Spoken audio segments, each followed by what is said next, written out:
The child daycare regulations have been amended and went into effect on September 25, 2019. Changes have been made to 413, the child daycare definitions, enforcement, and hearings, 414, school-age child care, 415, child care services, child care subsidy, legally exempt providers, 416, group family daycare homes, 417, family daycare, and subparts 418-1, child daycare centers, and 418-2, small daycare centers, of Title 18 of the Office Compilation of Codes, Rules, and Regulations of New York. Visit the OCFS website at the address on the screen to view the most current versions of the licensed registered regulations and legally exempt regulations. These amendments have also affected several OCFS forms. For a complete list, visit the OCFS website. If you have feedback on the new regulations, send it to the contact information on the screen. The public comment period closes on November 10, 2019, so don't delay. If you have questions or need more information about the regulations, contact your regulator. With the passage of the New York State budget on April 1, 2019, legislation was enacted that grants the Office of Children and Family Services, OCFS, the authority to implement comprehensive background clearance requirements as federally mandated in the Child Care Development Block Grant Act of 2014. Effective September 25, 2019, all new applicants are required to successfully complete the comprehensive background check clearance requirements prior to beginning at the child care program. Once this process is complete, written notice will be provided to the program by OCFS reflecting an individual's eligibility or approval to work at a program. This notice must be maintained on-site at the program. All existing and currently cleared operators, directors, employees, volunteers, and household members living in a family or group family daycare home age 18 years and older must complete the comprehensive background check screening within 7 days before or after their birthday. Remember, it's extremely important to stick to this schedule for existing employees and to think ahead with establishing and clearing substitutes.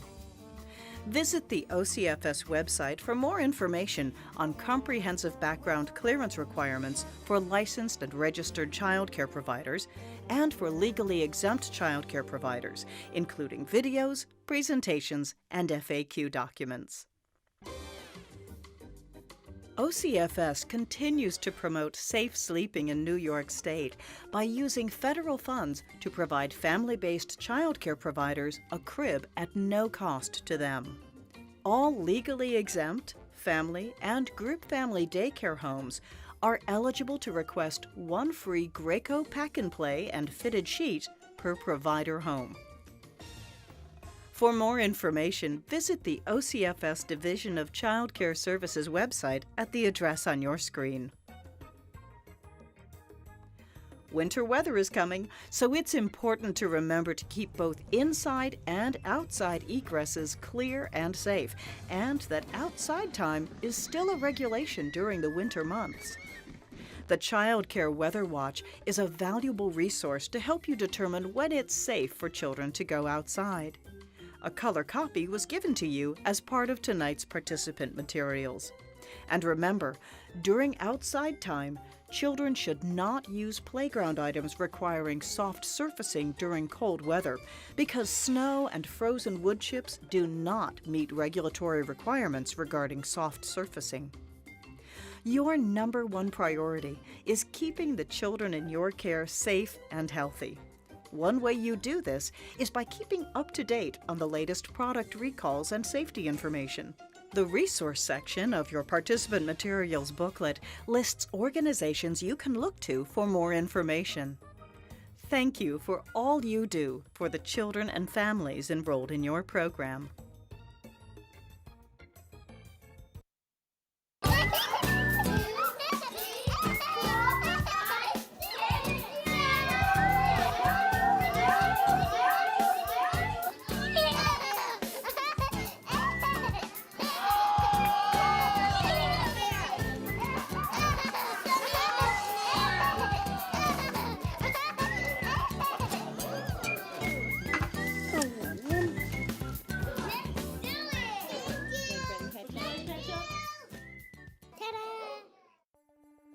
Hello, I'm Janice Molnar, Deputy Commissioner of the Division of Child Care Services. As a mandated reporter, you are required by law to report cases of suspected child abuse or maltreatment to the statewide Central Register. When acting in your professional capacity, you must report situations you encounter both in and outside your program. But knowing when to make that call can be a difficult decision, and uncertainty about what happens next may only make it seem more intimidating. During this unique webcast, you will be sitting in on a town hall meeting where experts in the field will walk you through 2 case studies discussing red flags pointed out by the town hall meeting audience. They will help explain the processes used to report and investigate suspected cases of child abuse or maltreatment. Their analysis will provide you with valuable information on how to fulfill your obligations as a mandated reporter. I hope you find this information useful in achieving your everyday program responsibilities. The New York State Office of Children and Family Services thanks you for your continued effort to provide quality child care to the children and families of New York State.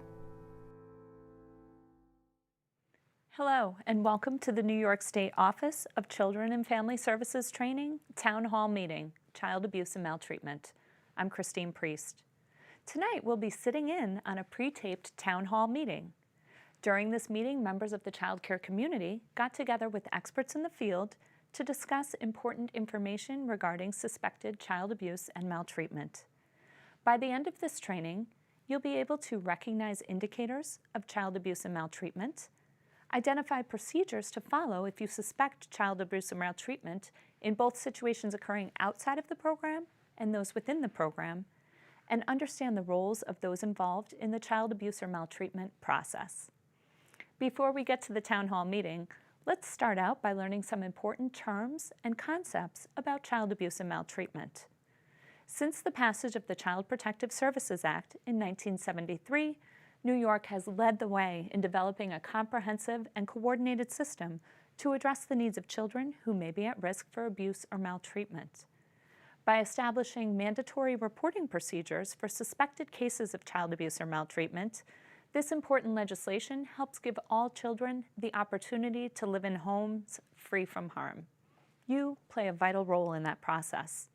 Remember, for children who may be at risk, you can be the first line of defense. You see them every day, you get to know them well, and understand their normal ups and downs. You may be the first person to recognize signs of abuse or maltreatment. Your intervention may be the first step in interrupting the cycle of abuse in families. New York State recognizes that certain professionals are specially equipped to perform important role of mandated reporter of child abuse or maltreatment. Let's go to Craig Sunkas, Associate Attorney for the New York State Office of Children and Family Services Legal Division, Child Welfare Services Bureau, for more information.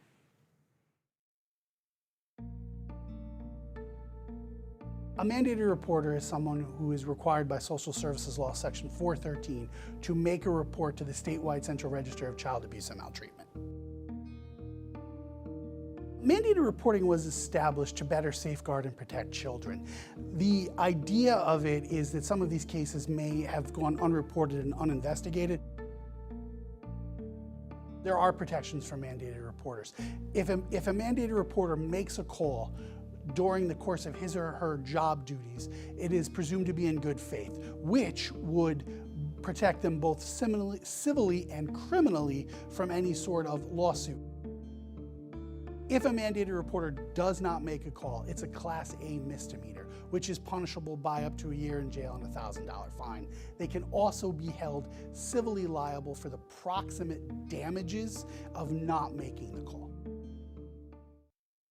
There's specific language used to describe child abuse and maltreatment. Let's begin by defining the elements of child maltreatment and neglect. You can find this definition on page 18 of your handouts. Here's Mr. Sunkas with more.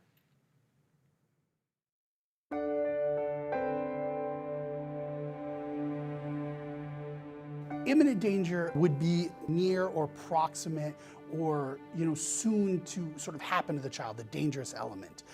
Again, has to be not just possible, but sort of beyond that. The first reaction should be to call 911 to make sure the immediate emergency services, whatever they may be, police, ambulance, fire, are dispatched, and then call the statewide Central Register of Child Abuse and Maltreatment to make a report. The minimum degree of care is the least, not the best, not even the preferred, but the very least that a person in that responsibility, and by person I mean parent or legally responsible, would have provided to the child in the same set of circumstances. So, in other words, failure to provide the most basic services needed, whether it could be clothing, food, shelter, anything such as that. To providers, the failure to provide a minimum degree of care basically means that you failed, again, take the very least standard of care, and that wasn't provided by the parent. And because they failed to provide that in that circumstance, the child was harmed. As we just heard, minimum degree of care means meeting children's basic needs. If you find families struggling to do this, talk with them and make resources available to them. And if after offering the resources you find the situation continues, you should make a report to the statewide Central Register. Now let's move on to the definition of child abuse. In order to register a report of child abuse, there must be reasonable cause to suspect a serious or protracted disfigurement, protracted impairment of physical or emotional health, protracted loss or impairment of the function of any bodily organ, or death. Plus, the parent or person legally responsible inflicted or allowed to be inflicted the injury, or created or allowed to be created a substantial risk of injury, or the parents or persons legally responsible committed sexual abuse against the child or allowed sexual abuse to be committed against the child according to penal law. You can find this definition in your handouts on page 18. As an early childhood professional, you have an obligation to become familiar with the observable symptoms or indicators that may characterize children who are victims of abuse or neglect. Indicators are physical and behavioral signs exhibited by children and parents that may indicate abuse or neglect is taking place. It's important to be familiar with these indicators for two reasons. One, you need to know what to watch for, and two, you need to know the language you should be using as you document your observations. More detailed lists of indicators can be found on pages 20 to 23 of your handouts. And on page 24 of your handouts, there's a diagram highlighting some of the places on the body where injuries might occur that may raise a red flag.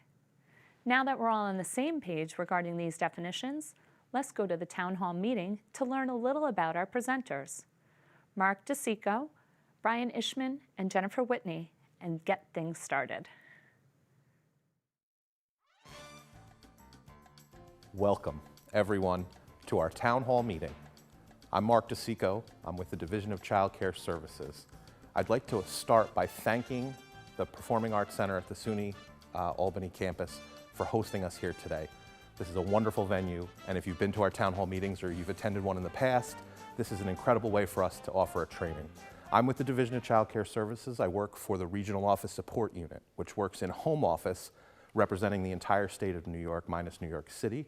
And we deal with lots of issues like policy, guidance, regulations, forms, all the things you're going to find on our website, and enforcement cases. Good morning, everyone. I'm Jennifer Whitney. I work at PDP in the Child Welfare Training Department. I'm the training program coordinator there. So we do child welfare training throughout the state. Prior to that, I was in CPS for almost a decade and dealt a lot with the severe abuse cases, the sex abuse cases, spent a lot of time working with families and trying to help families keep kids safe. So definitely happy to be here, happy to share information with all of you today. Good morning. My name is Brian Ishman. I'm with the State Central Register. I've been with the Register for approximately 20 years. Primarily, I've spent 9 of those years as lead trainer for all CPS-1, which are Child Protective Specialist intake workers. We register reports for child abuse and maltreatment throughout New York State. Mark mentioned the policies and procedures that you guys are going to be going over and governed by, but it's very important that you follow these, and that many of you may or may not have dealt with the State Central Register. We're going to go over what's expected of you and what you can expect of us when you're registering a report. It's a pleasure to be here and hope we can impart some information for you. And so today, we're going to take an opportunity to have a conversation about some difficult aspects of childcare. There's going to be a lot of emotions, a lot of feelings for everyone here in the audience today and everyone watching along at the training sites. We hope that by having these difficult conversations, we're going to be able to further the knowledge, the comfort level, and the ability to follow laws and regulations related to reporting and managing child abuse and maltreatment allegations. It's a very difficult subject. It's one people don't like to talk about, but if we don't have the conversations, it's difficult for us to move forward. Because the information about mandated reporting is in law, and it's also part of statute, which is part of our regulations as well, we want to take the opportunity to share with everyone how we talk about reasonable cause to suspect, because that's an important phrase that comes up when we're talking about mandated reporting. If I have reasonable cause to suspect abuse or maltreatment, what does that mean? So if I wanted to know what that meant, I could go to our website, ocfs.ny.gov, and I can actually just put in the search engine, which is exactly what I did up here. I put in the search engine, reasonable cause. When I clicked on that, it brought up this document, which we will share with everyone, a PDF. That's the Guide to Mandated Reporting for mandated reporters. If I scroll down, it talks about reasonable cause to suspect. Reasonable cause to suspect child abuse or maltreatment means that, based on your rational observations, professional training and experience, you have a suspicion that the parent or other person legally responsible for a child is responsible for harming that child or placing that child in imminent danger of harm. So we're going to get much more specific about that throughout the day, but generally, everyone here is a mandated reporter in your role as a child care provider. And that means that if you have reasonable cause to suspect abuse or maltreatment, something that a person off the street would see and say, that looks like possible abuse or maltreatment of a child, and because you have professional experience and training, you have a little bit of an extra understanding of what's appropriate child development, of what a child looks like who's possibly been a victim of abuse or maltreatment, or a child who's in a situation that could be abuse or maltreatment. You're using that knowledge to decide whether or not you're going to make a call to the statewide central register.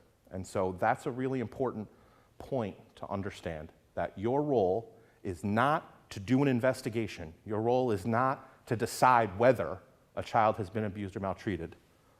Our friends who are joining us here today are involved in that part of that process, and we're going to get into exactly what their roles entail. All that's asked of you as a mandated reporter is if you have reasonable cause to suspect that a child has been placed in a situation that might lead to imminent danger of harm, your responsibility is to call the statewide central register of abuse and maltreatment. Throughout the remainder of this training, we'll be taking a closer look at some situations that could occur in child care programs that could have a tremendous influence on your ability to comply with your mandated reporter responsibilities. After viewing sections of the scenarios with the town hall meeting members, you'll have time to weigh in with your group at your site. Then we'll go back to the town hall meeting to hear their thoughts. In the end, each case will be wrapped up by our experts, providing us with guidance to help overcome some of the issues related to reporting child abuse and maltreatment. Remember, these situations are dramatizations. The stories were chosen because they are occurrences that might happen in child care programs, and they don't reflect a specific program or person's situation. Members of our own staff will be playing all of the roles. This first case takes place in a center-based child care program, but the issues they experience could come up in any type of program. As you watch each section of the scenarios, jot down any red flags you might see or hear on your activity sheet on page 2 of your participant materials. So let's go back to the town hall meeting where our experts set the scene and begin viewing our first case study concerning making the call. We really value this opportunity to sit and have these conversations that we don't normally get to have. We like to talk about child development. We like to talk about all the things that we're doing in a positive way to reinforce the children around the state of New York. And childcare is one of the most important areas where that happens. Unfortunately, we do have child abuse and maltreatment that happens both in a program setting and at home. And that has impact on the child care program. It has impact on the families that are involved. It has impact on the children. So this is a real opportunity for us to have this conversation, this dialogue, and we really look forward to your thoughts, your ideas, best practices, things you've experienced in this process so that we can all grow in our understanding and comfort level with the work that we have to do. So welcome, thank you for being here, and we're going to get into some scenarios now that are going to show you a little bit about what we mean when we talk about making the call. Welcome to A Time to Grow, a child care center that provides care to infants through school agers. Nancy is a provider in the toddler room. I've been working in the toddler room at Time to Grow here for almost 5 years, and I just love working with children this age. There's always so much to watch and learn. They're always growing and changing. It's just so much fun to watch them change. Nancy has developed strong connections with all the children and families in her room. Denise, I'm so glad to see you today. I haven't been able to see you, catch up with you and everything, so. In order to provide the best care I can, I take a lot of time getting to know each child and getting to know their families. We communicate openly with journals, and we try to touch base every day. That way we can celebrate accomplishments, and we can keep track of what's happening with the child every day. Nancy closely observes the children in her care and keeps notebooks for each of them, detailing illnesses, developmental milestone achievements, and behavior changes. I began noticing changes in Kyle's behavior. He didn't eat as much as he did, which can happen when they're in a growth spurt, but it was unusual for him. And he started being more aggressive with the other children, even his best friend. And then, well, he started having toileting accidents. Nancy documented her observations, and after a week or so, brought her concerns to her director, Don. Sure, come on in. Nancy came to me with some concerns she had about Kyle. She showed me her observation notebook. I asked her to talk to the family, see if there's any differences or changes in behavior at home, and to keep documenting. One day, Nancy observed something that really concerned her. Kyle spilled some juice on his shirt, so I brought him to the bathroom to get him cleaned up and changed. When I was helping him change his shirt, I noticed a bruise on his back. I was concerned. I asked Kyle about it, and he said, "Kyle hit, Kyle bad boy." I brought him back to the group and made sure that I documented this conversation in our journal and described the bruise as well. At the end of the day, she spoke with Kyle's dad, Martin. Hey, Nancy. Nancy put me aside and she told me about a bruise on Kyle's back. I told her I hadn't seen anything like she described it. I asked her if there is any way she could have gotten it from the program. She said she couldn't think of anything, so I told her that I'll talk to Kyle and his mom to see if they know anything about it. I don't know anything about a bruise. I mean, I can... Martin seemed a bit confused and concerned about where this bruise could have come from, so at the end of the day, I documented our conversation in the journal, and then I went to talk to Don about this. I told Nancy to keep observing and documenting the situation, and then to keep me posted of any new developments. Now that we've all seen the first segment of the scenario, take the next couple of minutes to discuss any red flags you wrote down on your activity sheet with your group at your site. When we return, we'll hear what the town hall meeting audience is thinking and then get back to the next part of the scenario. See you soon.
Welcome back.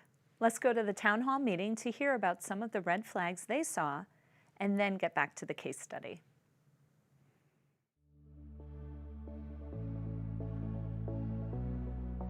So we've taken notice of some red flags, some issues that we've seen in the first part of our case study. It's important that we're writing them down as we move through so we can remember as many aspects of the case study as possible. And at each step, we're going to go over what we noticed, what were our observations. So I'm going to ask everyone here, what did you notice about that first part of the case study? Anybody like to share? Oh, some changes in behavior, especially the toileting changes, having accidents and things like that. Yep, so we've noticed the shift in Kyle, and how do we know that that's what's happening? Because the documentation that the staff in the building was keeping in the notebook. So the notebook is a method that this program's using to keep track of what we would consider regular behavior from a child, sort of what we're seeing throughout the day. Just a quick show of hands. How many of you, and it's okay if you do or don't, but how many of you use that as a mechanism for keeping track of child behavior or events that happen throughout the day? Do you use a notebook? Show of hands? Okay, all right, so a few. What are other methods that you use to keep track of changes or keeping track of what's going on with a child while they're in your program? We use the incident reports Okay. to document anything that we see, just so we have it on record. So an incident report would really be something you would use if there was an incident that happens in the program or something going on with the child that's out of the ordinary. You would write it down in an incident report. It's a great example. So what other, in this first part, what else are we seeing in this first part? What are our thoughts about the child's bruise on the child's back? What are we thinking about that? Teacher noticing a bruise on a child's back, which is not typical for where a child should get a bruise. So Nancy documented and noticed that there was a bruise on the back of the child. She said she documented what the bruise looked like, and that's really important. A bruise on a back may or may not be an indicator that something has happened to that child, because do children fall squarely on their back? Not usually a place where you would expect a child to have a bruise. So, for instance, let's say this bruise was just a little tiny circular bruise. Show of hands, how many people are really concerned about that bruise? Maybe. Now, if I told you the bruise was from the shoulder down to the lower back, and it looked a lot like this hand here. Show of hands. How many people are concerned about that bruise now? It changes things, right? We didn't hear anything about the specifics about this bruise, but Nancy did witness it and wrote it down. So it's really important when we're documenting a bruise, particularly in a place where we don't expect it, to your point, we have to make sure we can clearly define the size of the bruise. What else do we need to write down or keep track of?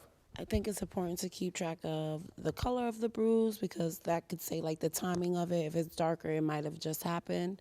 And also what the child said about the bruise. Great. So what did the child say about the bruise? Kyle hit Kyle bad. Kyle hit Kyle bad.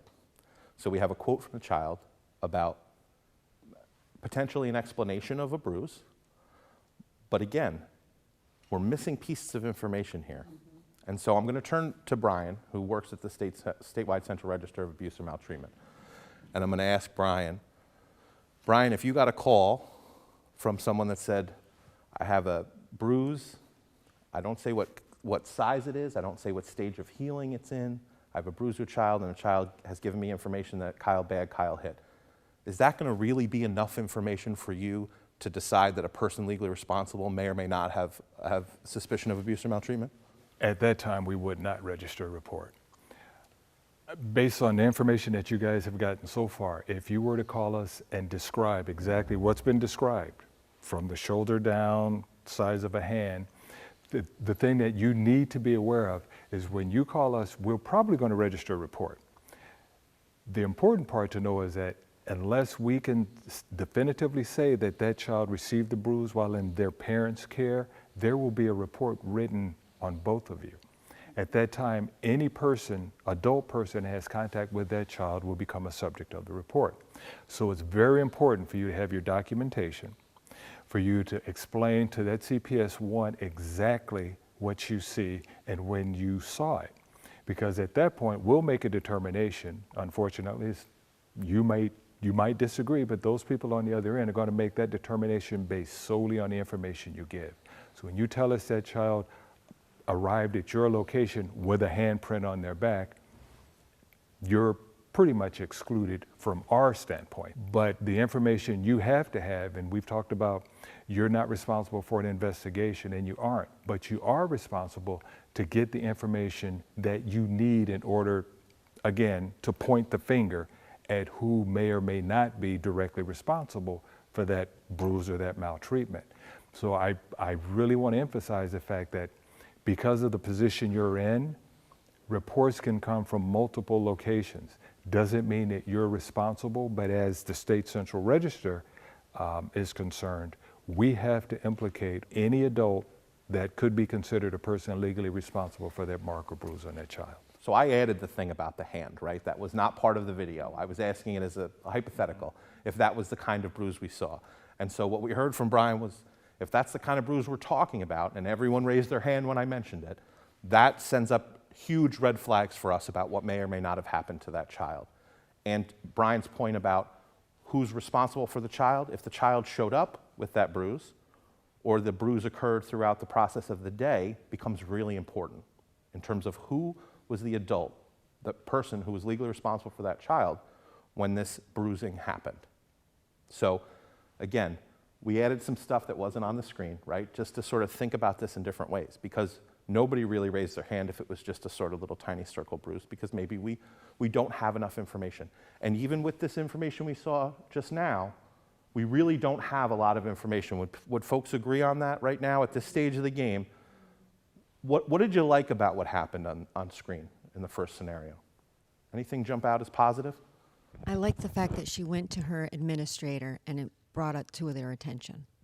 It's an excellent point. So Nancy went through her chain of command. She went to her director and shared her concerns about the behavior that was happening, which we talked about, the toileting, we talked about the change in behavior, and now we're talking about a bruise.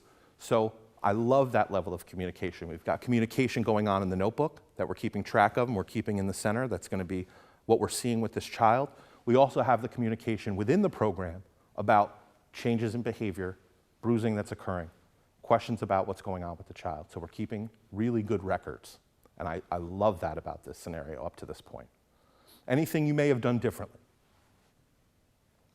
at this stage? When the parent came in to speak to the staff at the school or daycare center, I would have did that more privately and not just right when he walked in and bombarded him with that conversation, because those are conversations that should be done privately. That's an excellent catch. So this conversation, it appeared to us at least from the video that we saw, that the parent walked in and it's like, hey Martin, what's going on? We want to tell you about, you know anything about this bruise? Is that a conversation you want to have kind of out in the open? I mean, other parents could show up. This is confidential information. It could be that Martin, and I'm not accusing anyone of anything, but it could be that Martin maybe does know about that bruise, right? And now that conversation that I have with Martin isn't just me making him aware of a bruise that I saw on his child. It may be me documenting what his response was to me about the bruise. And that might be what's reported to the statewide Central Register of Abuse and Maltreatment. So, excellent catch. Anybody else on scenario one? I think I would also more accurately describe the bruise. I think there's missing information. Absolutely. And what I loved about this example was it's not real clear. It's not real clear at this stage. So it left us with these questions, right? And that is the world we live in. It's not always so clear cut. If I saw a hand-sized bruise, there wasn't one person in this room that wasn't like, oh, yeah, that's concerning. Sometimes it's a hand-sized bruise, and it's like, this is really straightforward. Sometimes it's a much more subtle issue. And so a lot of it is not always physical even that we're looking for in terms of signs and changes in behavior. The toileting issue in and of itself, over time, might give us a lot of information about what's going on with that child. So we're using a physical bruise as an example here, but there are lots of ways in which we're looking for changes in child's behavior that could or may not be indicators of potential abuse or maltreatment. So excellent job. This is why we have these conversations here. This is why we do this. So we want to remind you to take a look for your red flags, have your paper out, and we're going to move on to the second part of this case study about making a call.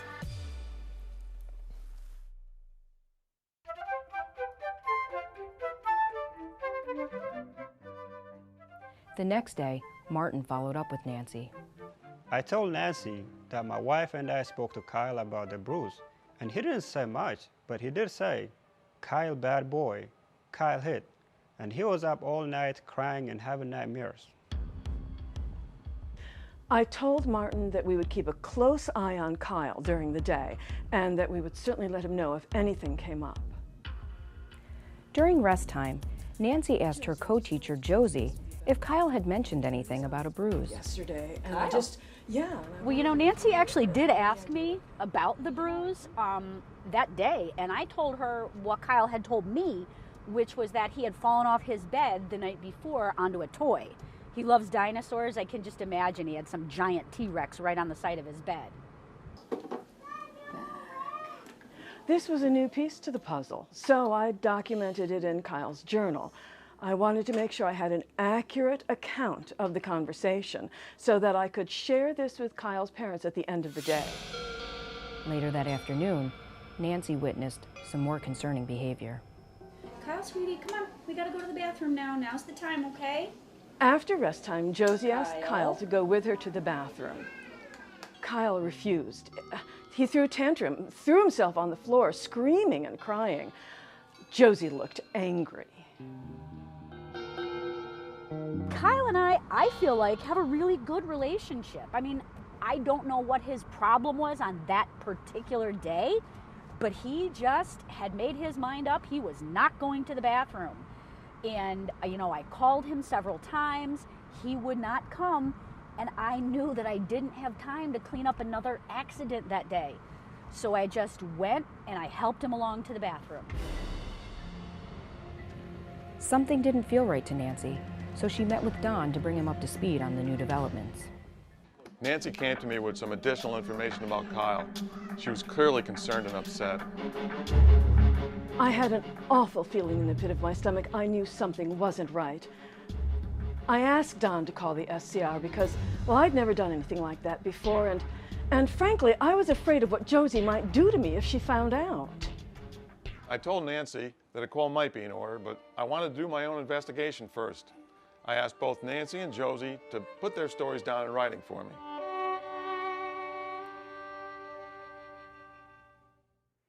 The plot thickens. Again, let's take a few minutes so you can discuss any red flags you saw with the others at your site. When we return, we'll hear what the town hall meeting audience thought, and then finish watching the first case study. We'll see you soon.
Welcome back.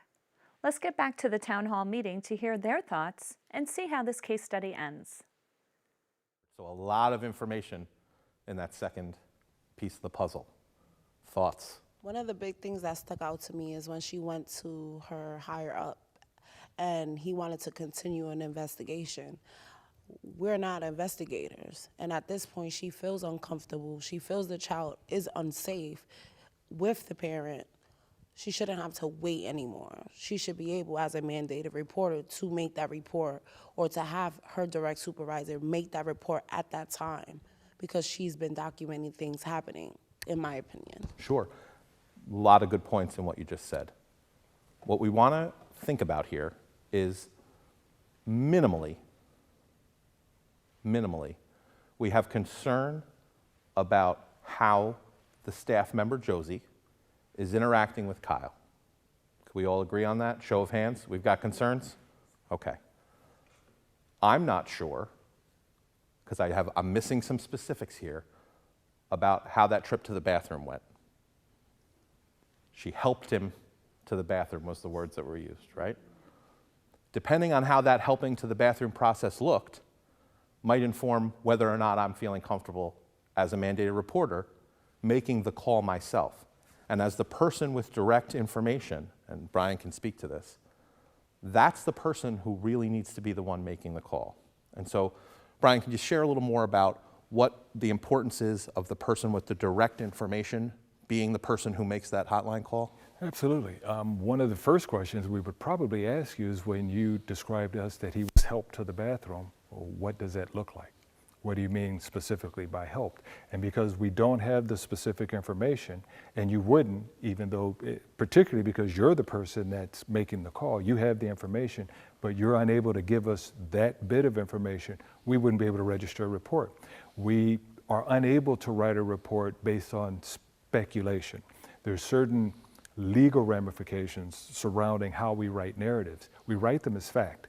So while you might be under the impression we can say it is suspected that, we believe this, those are terms we cannot use. We have to write a report that say, this person did this, or this person acted in this way, but either by omission or commission, this person either put this child in a position to be harmed, or they are responsible for the harm. So again, it's very important as to what that helped along looks like. But would Don sitting in the office have the most direct information about what happened to that child? Nancy, our staff member in the room, witnessed what happened with that trip to the bathroom. Nancy is the person who has the most direct information. In the last segment, we talked about the importance of taking things up the chain of command and speaking with your director. It's the importance of communication within a program. I'm fine, and I think it makes a lot of sense, to share that information with the director. However, depending on how that situation played out in the bathroom, Nancy, our staff in the room, has a responsibility not to just write down and document, not to just take the information to her director and expect that the director is going to make the call. Nancy, what did Nancy say about her familiarity with the process and whether she felt comfortable calling the SCR? Does anybody remember? They didn't really have too much experience in it, and she was uncomfortable with the fact that Josie may get upset with her for making the call. Is that real? That might be a real barrier to me making a phone call. I work, a teacher and assistant teacher in a room, very closely with somebody throughout a day. And now, who would be the person that would know the most about what I'm doing or not doing in the room? And so that's a very uncomfortable position to be in. However, we always err on the side of the safety of the child. And so what we are doing as child care providers, as people who care for other people's children, is making sure that they're safe throughout the time that they're with us. And so if Nancy had real concerns about what happened with Josie and Kyle on the way to the bathroom that was beyond just helping him along, but moved across that line to something a little bit more along the lines of abuse or maltreatment, that is her responsibility and hers alone. So taking it to your director is not enough. Now, we don't know, based on the information we have, exactly how that trip to the bathroom went, right? So again, Brian was very clear about the importance of facts, observations. I saw this. This is something I saw. I saw her grab him by the hand and drag him to the bathroom, if that's what happened. I saw her pick him up and throw him over the top, whatever it was. Or if she saw him just sort of walk with him gently to the bathroom, is that a report to the State Central Register? No. So the details are really important. Writing them down in a notebook, taking them to your director when you have suspicion that a child may be abused or maltreated while in your care is not enough. I want to bring up another point that Mark brought up. When we talk about your suspicions and whether or not you witnessed anything, you don't have to have witnessed it. If another child gave her that information, that's enough for us. When we ask you specific questions about what happened, who did what to whom, and you say, well, I don't have proof, and I understand that people think we have to have proof. We do not. We talk about reasonable cause to suspect. Legally, we're mandated to take a report if a child says that they've been maltreated or abused. That child could maybe not be the most trustworthy child in the school, doesn't matter. If that child says this happened to me and it's a person legally responsible, we will register the report. The same goes for you. If the child tells you that they saw Nancy do A, B, and C, you're obligated to call. I'll take it a step further. Even if you don't have the information you think you need for a report, call us and let us make that decision. Don't take it upon yourself to guess whether or not you have enough. If there's a question, call us. Understand that we're going to ask you those same detailed questions. Some people look at it as some sort of interrogation. It's not meant to be that way. It's not designed to be that way. It should be a conversation. It's a conversation that we guide because we know what we need to register a report. We're going to ask you those questions. If you don't have it, think of it as being just educated and those things that you need to be able to report to us before we register a report. So again, I can't emphasize this enough. Even if you have a question, you're not sure, call us. Just tell us. We get it all the time. I just want to run this by you to see if it's reportable, and we'll take it from there. It's a great point. And because we have pieces of information that aren't clear in this scenario, so the biggest one being, I think, the trip to the bathroom. We don't have a lot of specifics about how that went down. But let's do another for instance like we did on the first scenario. If, for instance, it was a rough transition where the adult, Josie, was putting her hands on the child in a way that we would say is not appropriate. If she shares that information with Don, just because Don didn't see it, what's Don's responsibility? To Brian's point about not having to directly see it. If Don has this information, and we said he should not be conducting his own investigation, right? What is Don's responsibility? He needs to report. But it seems like Nancy needs to be much more detailed in her reporting. Did she watch the trip to the bathroom? Did she not? If she suspects it, shouldn't she? Good point. Great points. Great points. And so the details become very important in terms of what is going to be the determination that both Nancy needs to make, Don needs to make, and in order for us to get help for this child if it's needed, and decisions made about the staffing at the facility, because if we have a staff at a facility who's harming children, that becomes a regulatory issue, it becomes a child protective issue. This is serious stuff. So I appreciate everyone taking the time to kind of think about this from different angles. Is there anything else about that second part of the scenario that anybody noticed, wants to discuss, thoughts? I think at this point, with the father noticing at home when he had the conversation with the child that there was a difference and he sees his nightly routine, there's a difference. I think at that point, being a parent, I would have made a call, because if he takes the child a bath, is getting the child dressed, and has never seen this, and he stated this in the first conversation with the staff, and now it's progressing, I would have made a call as a parent. So let's look at it from Martin's side, Martin's perspective. Martin calls the SCR and says, my child's acting differently. When I picked him up from childcare today, there was a bruise on him that I didn't notice when I bathed him the day before. These are kind of facts outside of what happened, but I want you to sort of stay with me. If that's something that Martin does, Martin calls up Brian and our colleagues over at the SCR. What's that going to look like, Brian? We're going to ask him those same basic questions. Who did, what makes you suspect this this happened to your child, who did this, and if he's unable to really give us specifics other than the child, I believe it happened at daycare, we're going to ask him why he believes that. And based upon that response, we could take a report on the daycare. We might also take a report on everyone in his home. And you have to remember, it's reversed. If a parent calls and they tell us, I brought my child home from daycare and my child had a cut or a bruise, and my child said, Miss So-and-so did it. Could not be factual, but we're going to take a report on the daycare. That's because, again, we only register reports based on the information that comes in, and we do everything on good faith. Do people fabricate stories? Of course they do. And when you've done this as long as I have, you can pretty much tell on the phone when people are fabricating things. But by law, I'm obligated to register that report regardless of my personal feelings or my knowledge of whether or not the person is truthful. When you make reports and you say, for instance, that this child was bruised while at home, remember that when we take that report and we say mom or dad are responsible for that mark or that bruise or that maltreatment, that parent's probably going to call us, and that parent's probably going to blame someone else for that same incident. So just understand that that's why CPS, and you'll hear about that later, that's their job to do a thorough investigation to find out exactly who did what to whom and when it occurred.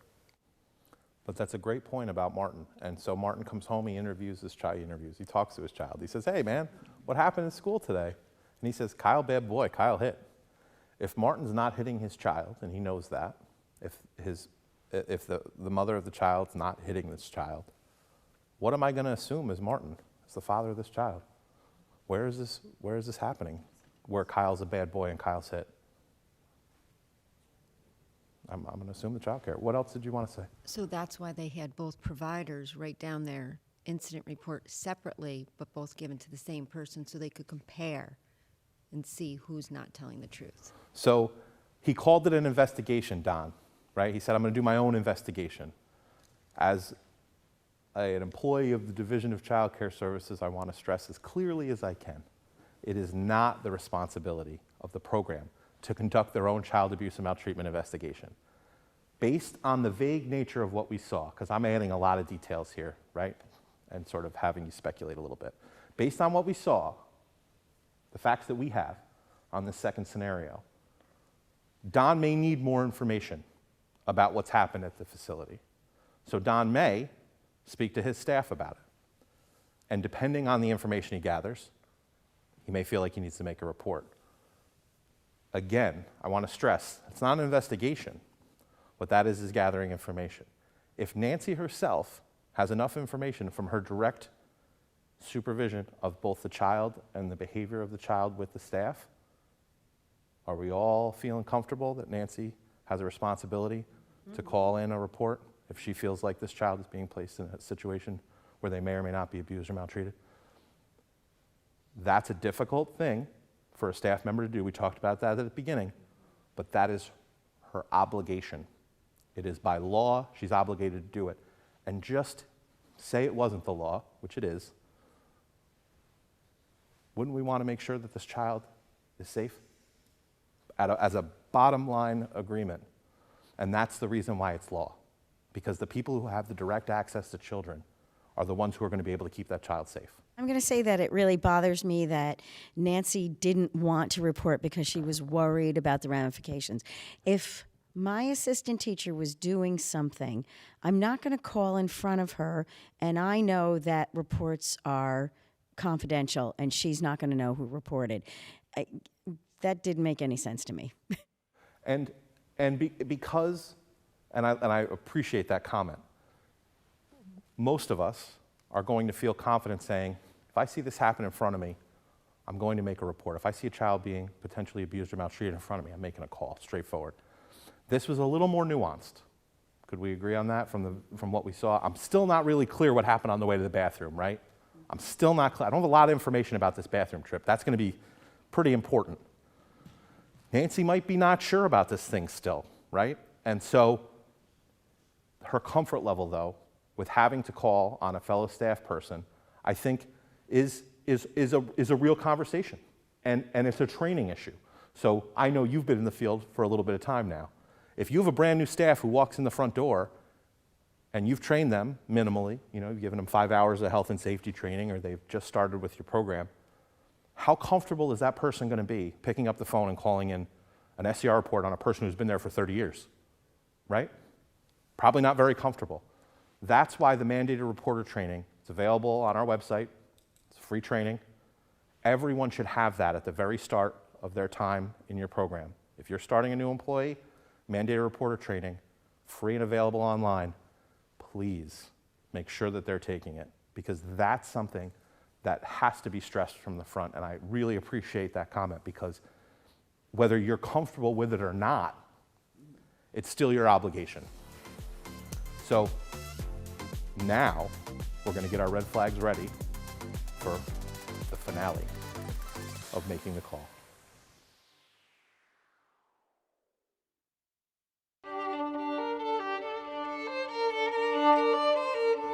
The next day, at morning bathroom time, things got worse. We had just finished snack, and the children were taking turns using the bathroom. When it came to Kyle's turn, he simply refused to go to the bathroom with Josie. So that particular day, he seriously would not listen to me. He was having a tantrum under the table.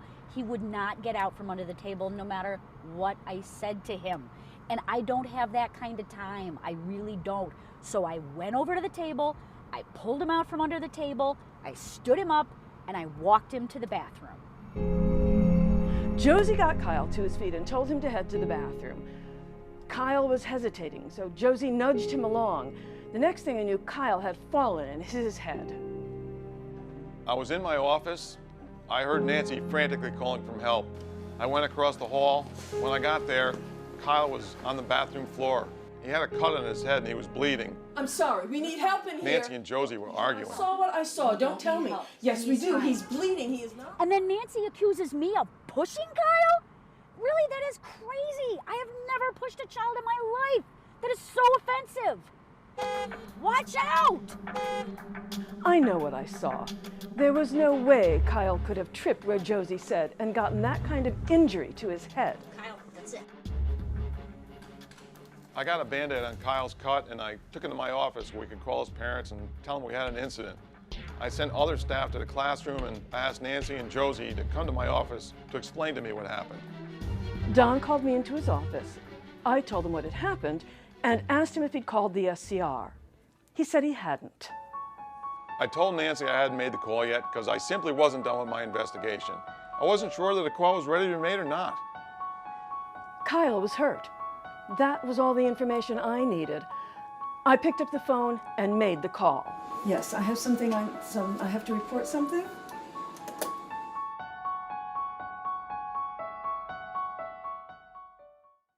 Let's take another break now to give you a chance to discuss at your sites any other red flags you identified during the last segment of the case study.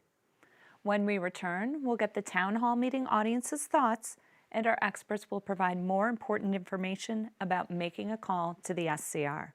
We'll see you soon.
Welcome back.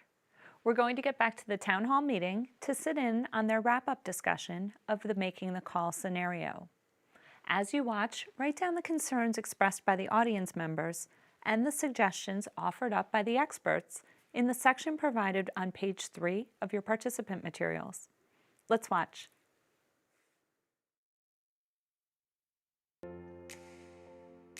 Now we've seen the finale. All the nuance is gone. What do we think?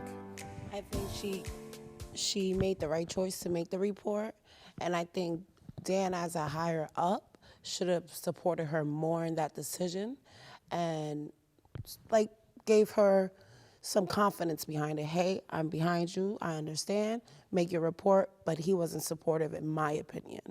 Other thoughts about what we just saw? It's not the director's job to do the investigation. So, show of hands.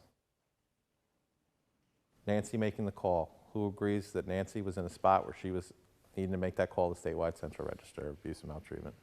I think we're all in agreement. I just said that it should have already been made long before that.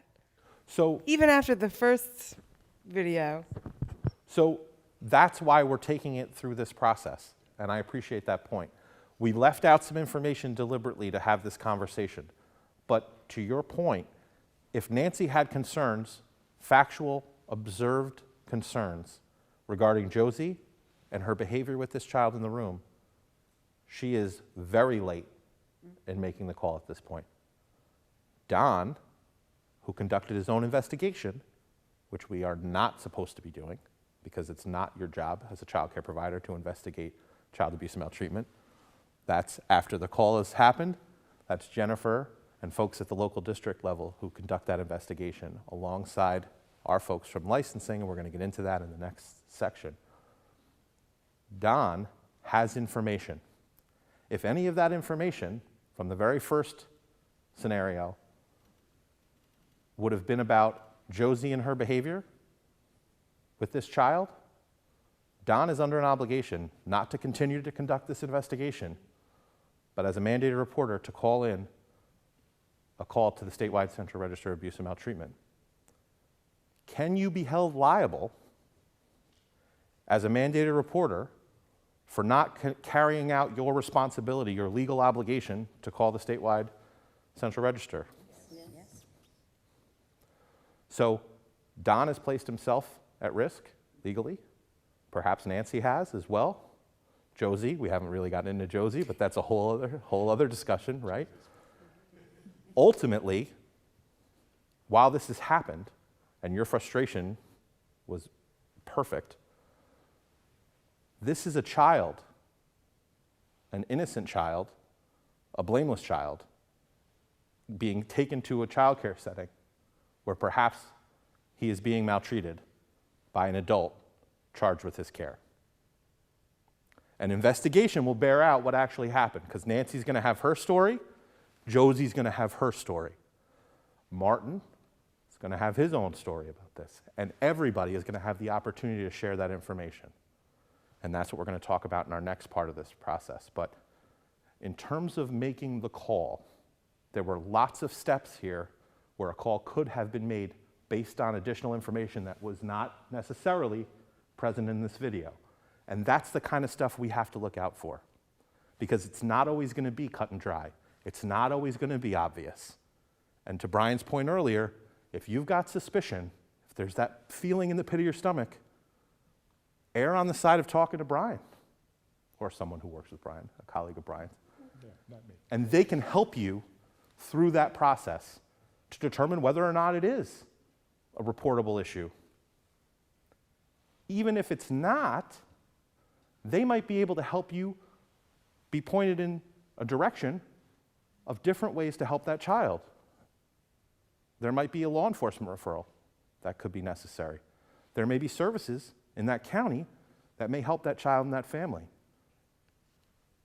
It's not for you to have to know that. Your responsibility is the safety of children and completing your mandate. Other thoughts about what we saw?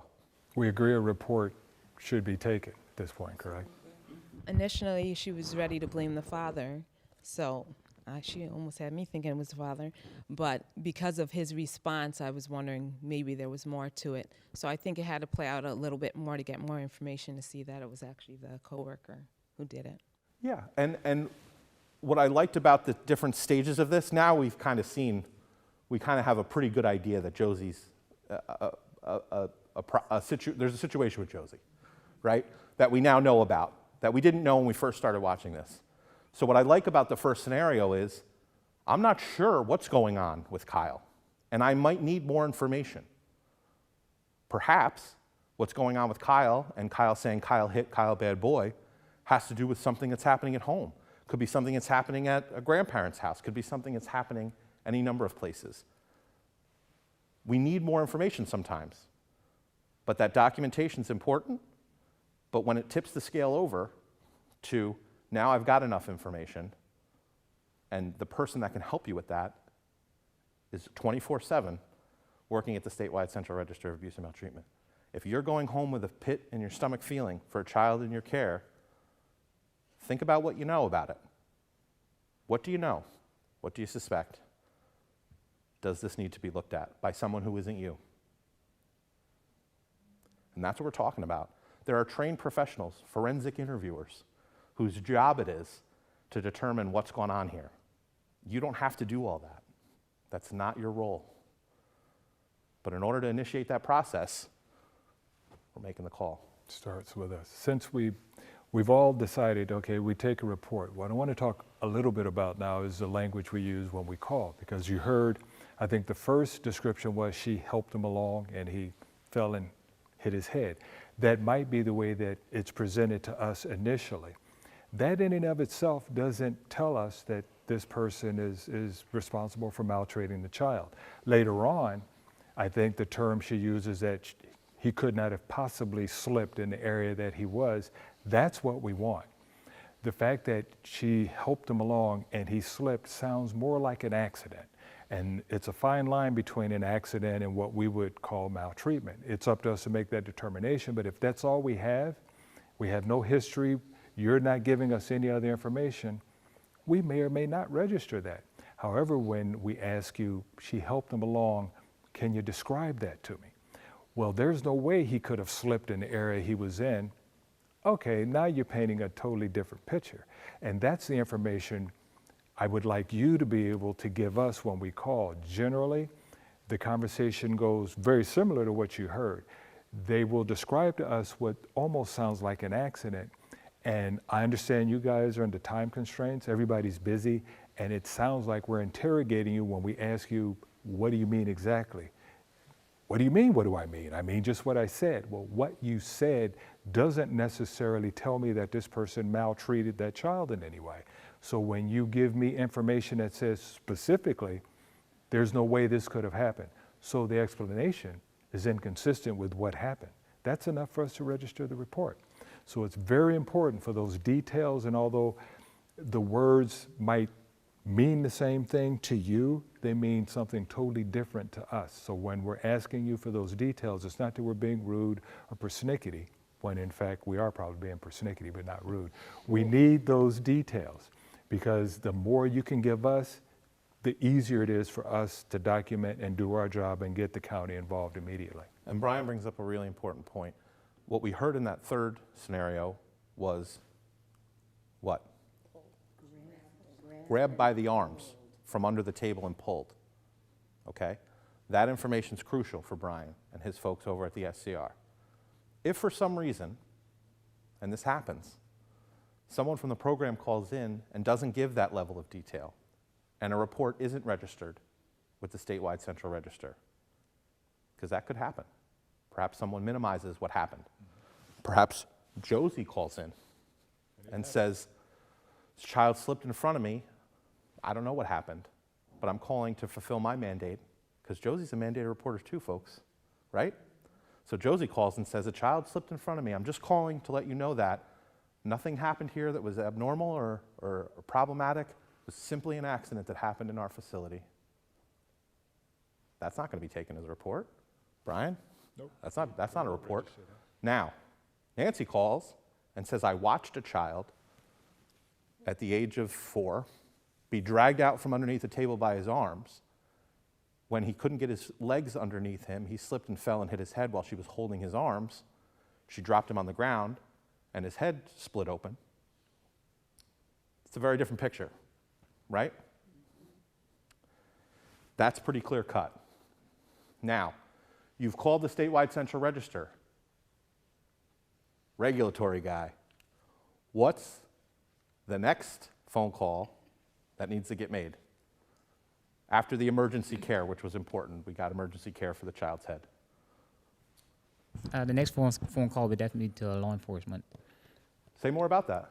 You're going to make that police report so that they can then conduct the investigation. Okay?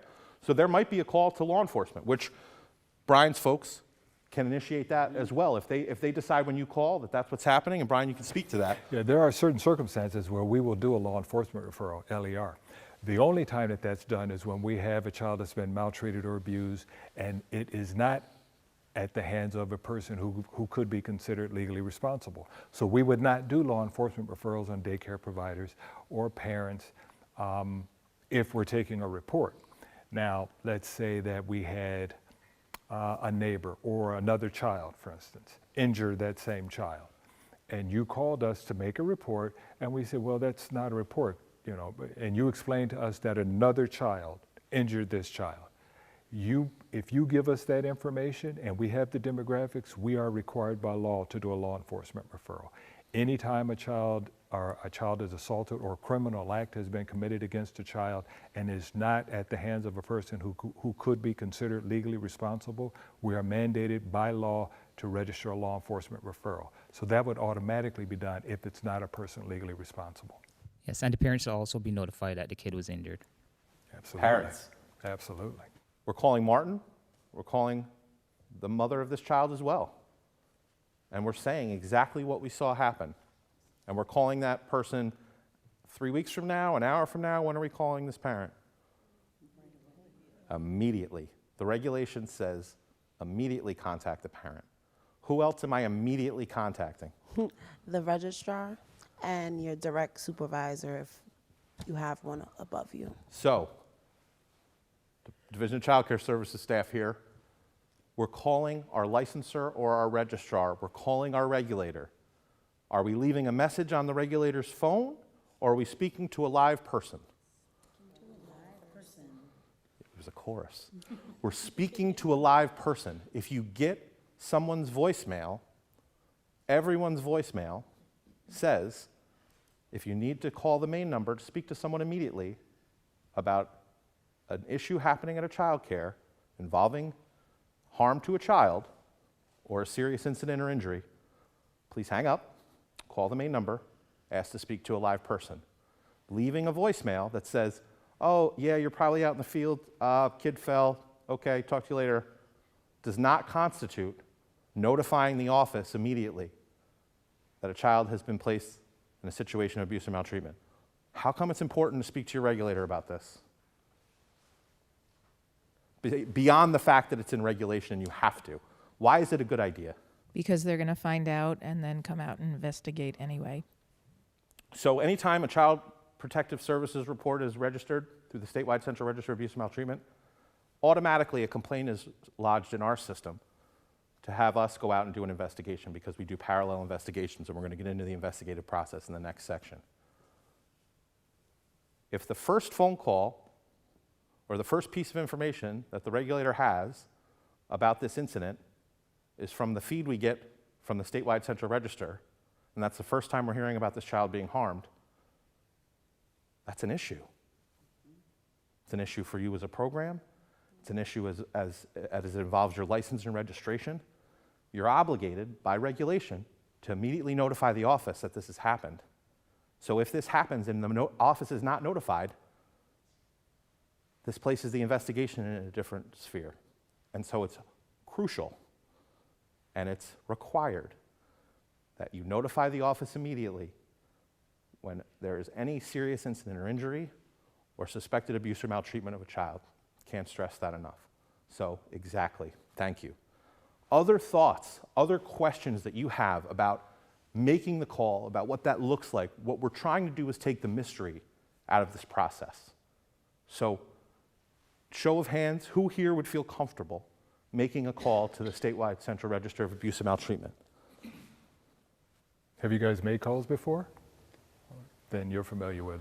Yes, I've made plenty of calls to the register, to the department before, and it's not as difficult as some may think. And I think some mandated reporters may think they don't have enough and so on and so forth. And again, it's not up to them to decide if they have enough. They just have to have that reasonable suspicion. And that's pretty much the all they really need to make the report. After that, then is taken from there by the other departments, CPS, and law enforcement. I promise I didn't pay him to say that, but that's true. That's the truth. We're trying to take the fear, we're trying to take the mystery out of this process. Brian and his colleagues over at the statewide Central Register are trained in interviewing. It's what they do every day, 24/7. And their job is to elicit from you information to find out whether or not a child has been abused or maltreated, is suspected to be abused or maltreated. That's their entire job, and they do an incredible job at it. So let them make the decision. If you have reasonable cause to suspect, that's enough. We heard a lot of important information throughout the case study discussion, so let's review some of it. Contacting OCFS. Remember, you must speak to a person when reporting an incident to the Office of Children and Family Services. If you call and get a voicemail, leave a message and call back to speak to a supervisor.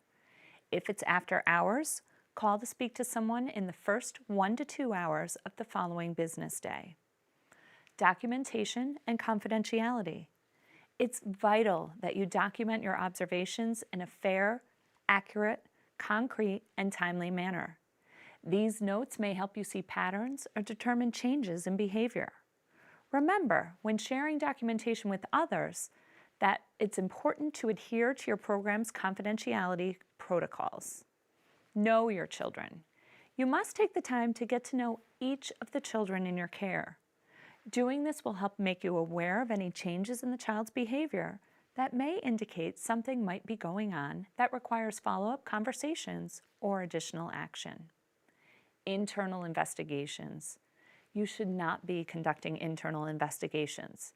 Make the call and leave the investigating and interviewing up to the professionals in those areas. This will minimize trauma and ensure that proper protocols are being followed so best outcomes can be achieved. Mandated reporter. You are a mandated reporter by law. This means that while performing in your professional capacity, it's your legal responsibility to report any suspected child abuse or maltreatment to the statewide Central Register, or SCR. Law states that this responsibility cannot be passed on to a designated reporter, such as another staff person or director. As soon as you suspect something, you must make the call and let the SCR determine if action needs to be taken or not. New staff. You must get all newly hired staff cleared and trained on mandated reporting as soon as possible. Staff supports. It is the program's job to prevent as well as support. So if you find staff appearing frustrated or being short verbally with a child, as we saw in that video with Josie, offer assistance such as, I see that Kyle may be a lot today. How about we take turns when he's challenging like this? Directors should offer staff a break when they appear overwhelmed, add another staff member to the room during transitions when possible, and offer opportunities for staff to obtain additional training. Supervision. You must always maintain proper child-to-staff ratios as set forth by regulation. Be sure you have enough staff on hand to provide proper coverage for caring for children if an accusation has been made or if an accident occurs. Now it's time to turn our attention to our next case study, which takes place in a family-based program. Remember to write down red flags you notice on your activity sheet on page 4 of your participant materials while you watch. Let's begin. Thank you for all of your participation thus far. We are going to jump into our next case study. Remember, we're writing down red flags to have a discussion about what we see. It's going to progress along the same lines as the first one. So here we are with the investigation.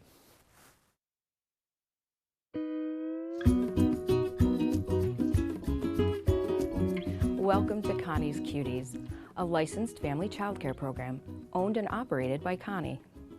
I started providing childcare out of my own home almost 20 years ago after giving birth to my own twins. After they went to kindergarten, I thought that I would shut down, but I honestly can't imagine doing anything else. I absolutely love my job. Connie prides herself on the relationships she's built with the children and families who attend her program.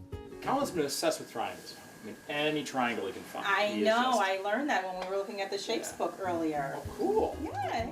I enjoy getting to know all of the children and their families.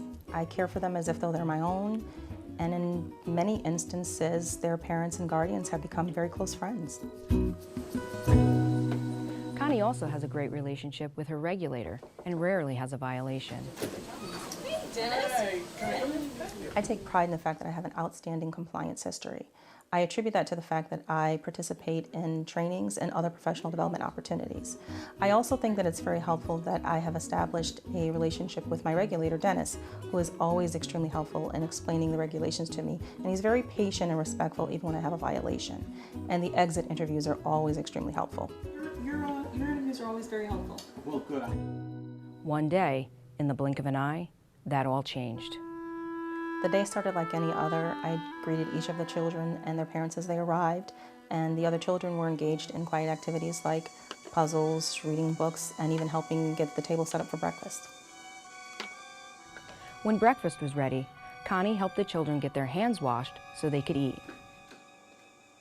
We were starting breakfast when Phoebe came in to drop Jake off. Jake was in the car seat sleeping, and Phoebe seemed a little frazzled. I thought that maybe they had a rough night. Hi, Connie. Jake was up half the night coughing. I didn't get much sleep. And then the morning, it wasn't much better. I spilled coffee all over my new shirt, and I had to change. Then, once we got in the car, it didn't start. We hit every single red light on the way there. When I got to Connie's, I just asked if Jake could sleep longer. I was in a hurry for such a big meeting. I ran out the door. I really need to go. I'm late for my meeting. No problem, no problem. Just leave him there. I felt bad for Phoebe. I knew that Jake had been struggling with colic. So I told her that I would get him settled and I would let her know how he was doing later in the day. And I told her just go ahead to her meeting. Good luck with your meeting.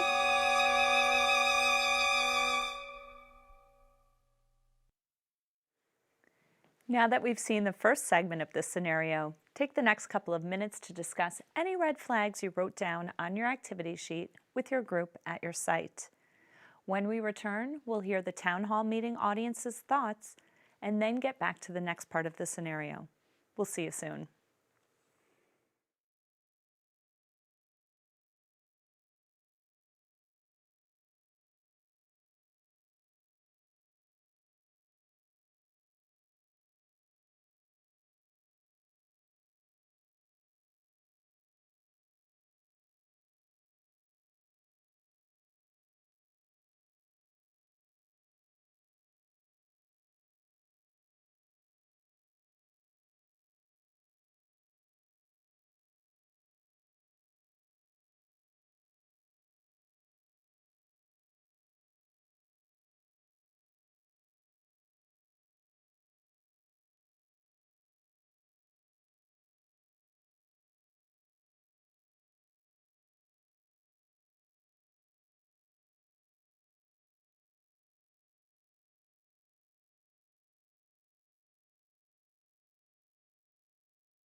Welcome back.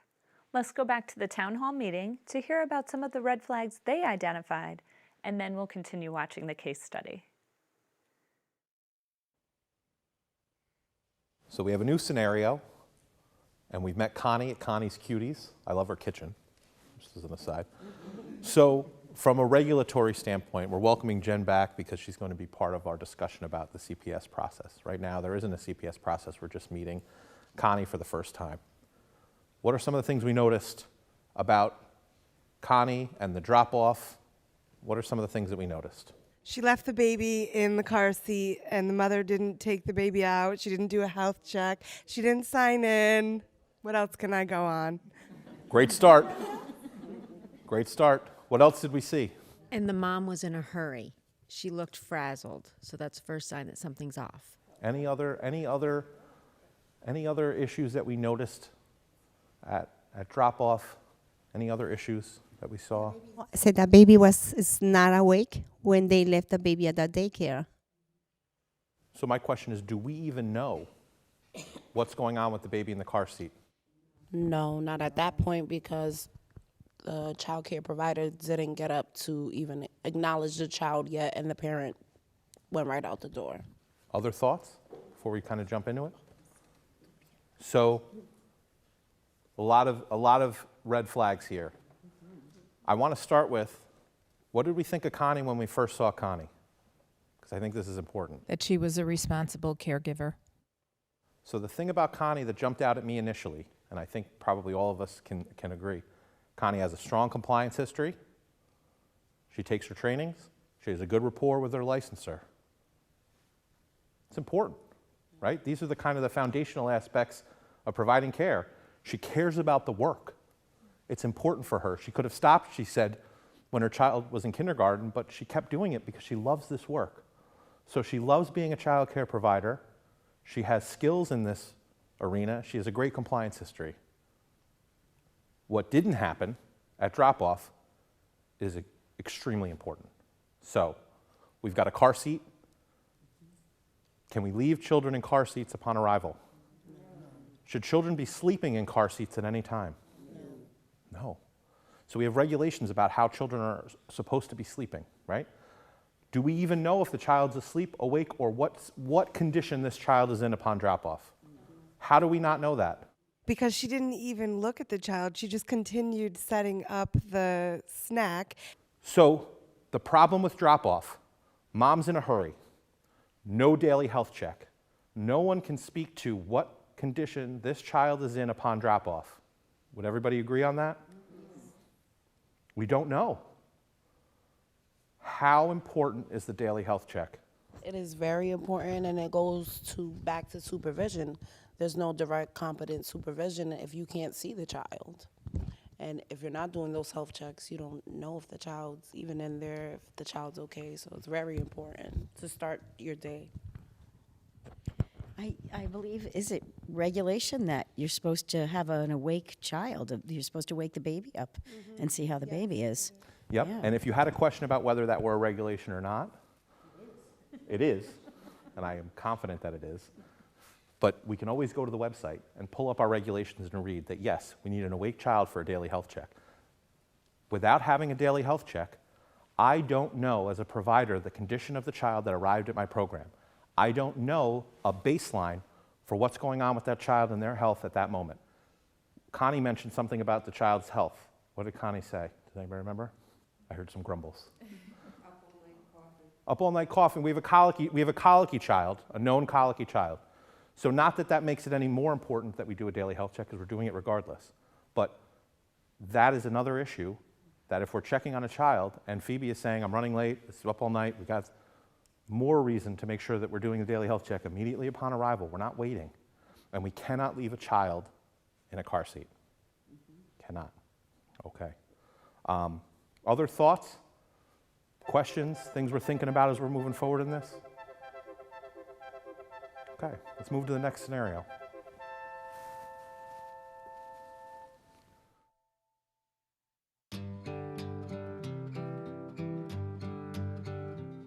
Everyone was eating breakfast when Connie had a realization. Jake! All of a sudden, I realized that Jake was still in his car seat. Jake! He was very quiet, and when I went over to check on him, I realized that he was unresponsive and he wasn't breathing. Oh my gosh. Connie raced to the phone to call 911. I remember telling the dispatcher that Jake wasn't breathing and that I needed help. Ma'am, I need you to stay calm. The paramedics are on the way. So I told Connie that I needed her to remain calm. Asked her if any other adults were there and if the children were safe. She said that that there were no other adults. I told her that the paramedics had already been sent. Yes, yes. And told her to go ahead and start CPR, that I would stay on Yes. the phone with her until the paramedics arrived. The paramedics are there? Okay, they'll take care of you from here, okay? Bye-bye. I handed Jake over to the paramedics as soon as they arrived, and I reassured the other children that help was here and that everything was going to be okay, and I got them settled with a book. The paramedics informed Connie they needed to transport Jake to the nearest emergency room right away. I couldn't get a hold of my substitute, so I couldn't go with Jake. I couldn't believe that this was happening. I watched desperately as the ambulance drove away, hoping that Jake would be okay.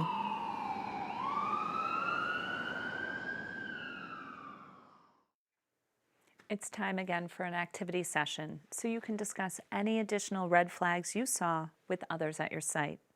When we return, we'll see what the town hall meeting audience thought, and we'll finish watching the case study. We'll see you soon.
Welcome back. Let's get back to the town hall meeting to hear more of their thoughts and see how this case study ends. Deep breath. So we have an unresponsive child in a car seat. Emergency situation. What did Connie do well? Called 911 immediately. Regardless of what we think about Connie and her inability to do the daily health check and what our concerns are about this child, immediately, Connie went to the phone upon realizing the child was unresponsive and called 911. I cannot stress enough the importance of calling 911 in an emergency situation. Our regulations reflect that you have to call 911 when there is an emergency and a child is in your care. This, we would all agree, show of hands, emergency.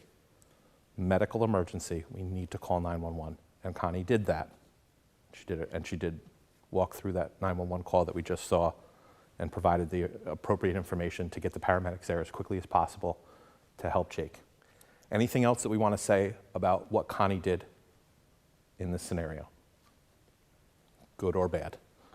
In the beginning of the clip, the child was still in the car seat, and there was still no health check until she realized that the child there was no noise, there was no movement. That's when she got up, which she did the right thing, as you said, and called the ambulance.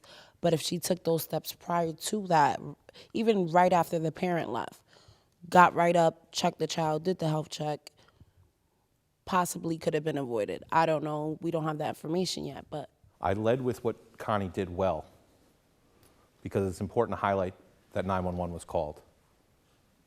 The time from drop-off to the time of the realization by Connie, crucial. Time has passed that this child has been in possibly, we don't know, but possibly an unresponsive state. It's really important. Time is an important element here. It's an important point. Other thoughts? She didn't call the parents. She comforted the children, but didn't contact the parents. So right away, she got 911, and that's the most important immediate phone call that we have to make because the medical care is the most important thing. But we talked about the immediatelys that are in regulation. We immediately call the parent. Who else do we immediately call? Your licensor or registrar, or CFS. This is moving towards a call that's going to go to the statewide central register. Jen and a representative from our office are going to be conducting an investigation on this without any question. We're beyond the making the call discussion at this point. We have an unresponsive child at a child care, okay? So, Jen, and we're gonna watch one more video, so I don't want to skip too far ahead. But Jen is going to speak to the CPS components of the investigation, and I'm going to speak to the licensing and registration aspects of this. So while we watch this last scenario, I want you to keep in mind your thoughts on questions about what the CPS investigation is going to look like that's running parallel to the licensing and registration. What are similarities? What are differences? Because there may be things that are very important on the CPS side, and there may be things that are also extremely important on the licensing and registration side. And these parallel inspections are happening side by side with potentially different outcomes and potentially different consequences. So think about those questions as we move into the last scenario.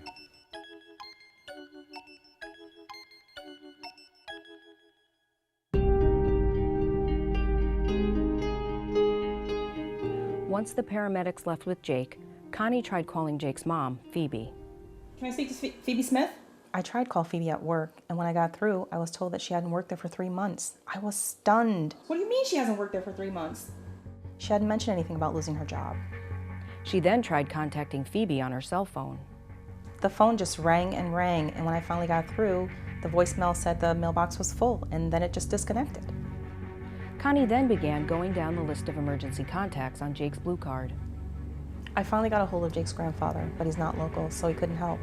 He did say that he would continue to try to reach Phoebe, though. Connie then called her regulator, Dennis, to report the incident to the Office of Children and Family Services. In my 20 years of providing care, I never had to make a call like this. I was terrified, but I knew I had to do it. I was on my way to my desk when I got a call from Connie. Whoa, Connie, hi. Oh, okay, slow down, slow down. What happened? She was clearly upset. Tell me the steps that you went through. I told her to walk me through what had happened and the steps she had taken. Then I asked her for the parents' contact information and if she had called the hotline. I let her know that I would have to make a site visit soon, and I asked her to keep me informed. Okay, Connie. As Connie was finishing up with Dennis, Phoebe arrived. When I went to pick Jake up, I had a feeling something was wrong. Connie? I called out to Connie to see where he was. Hi, what's going on? Jake was unresponsive earlier. I told Phoebe that Jake had been taken to the hospital by ambulance. She started screaming at me, asking why I hadn't called her. Why did you try calling me? I told her that I tried every number on the blue card and I couldn't reach her. Then she just ran out the door. I couldn't reach you. I tried to call her later in the evening to check in, but I got no answer. The following day, Dennis made a visit to the program with the local Division of Social Services, or DSS, Child Protective Services, or CPS staff. Let's take a final break to give you the opportunity to talk with others at your site about any other red flags you identified during the last segment of the case study. When we return, we'll go to the town hall meeting's audience to hear their thoughts, and then our experts will walk us through the investigative process. We'll see you in a bit.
Welcome back.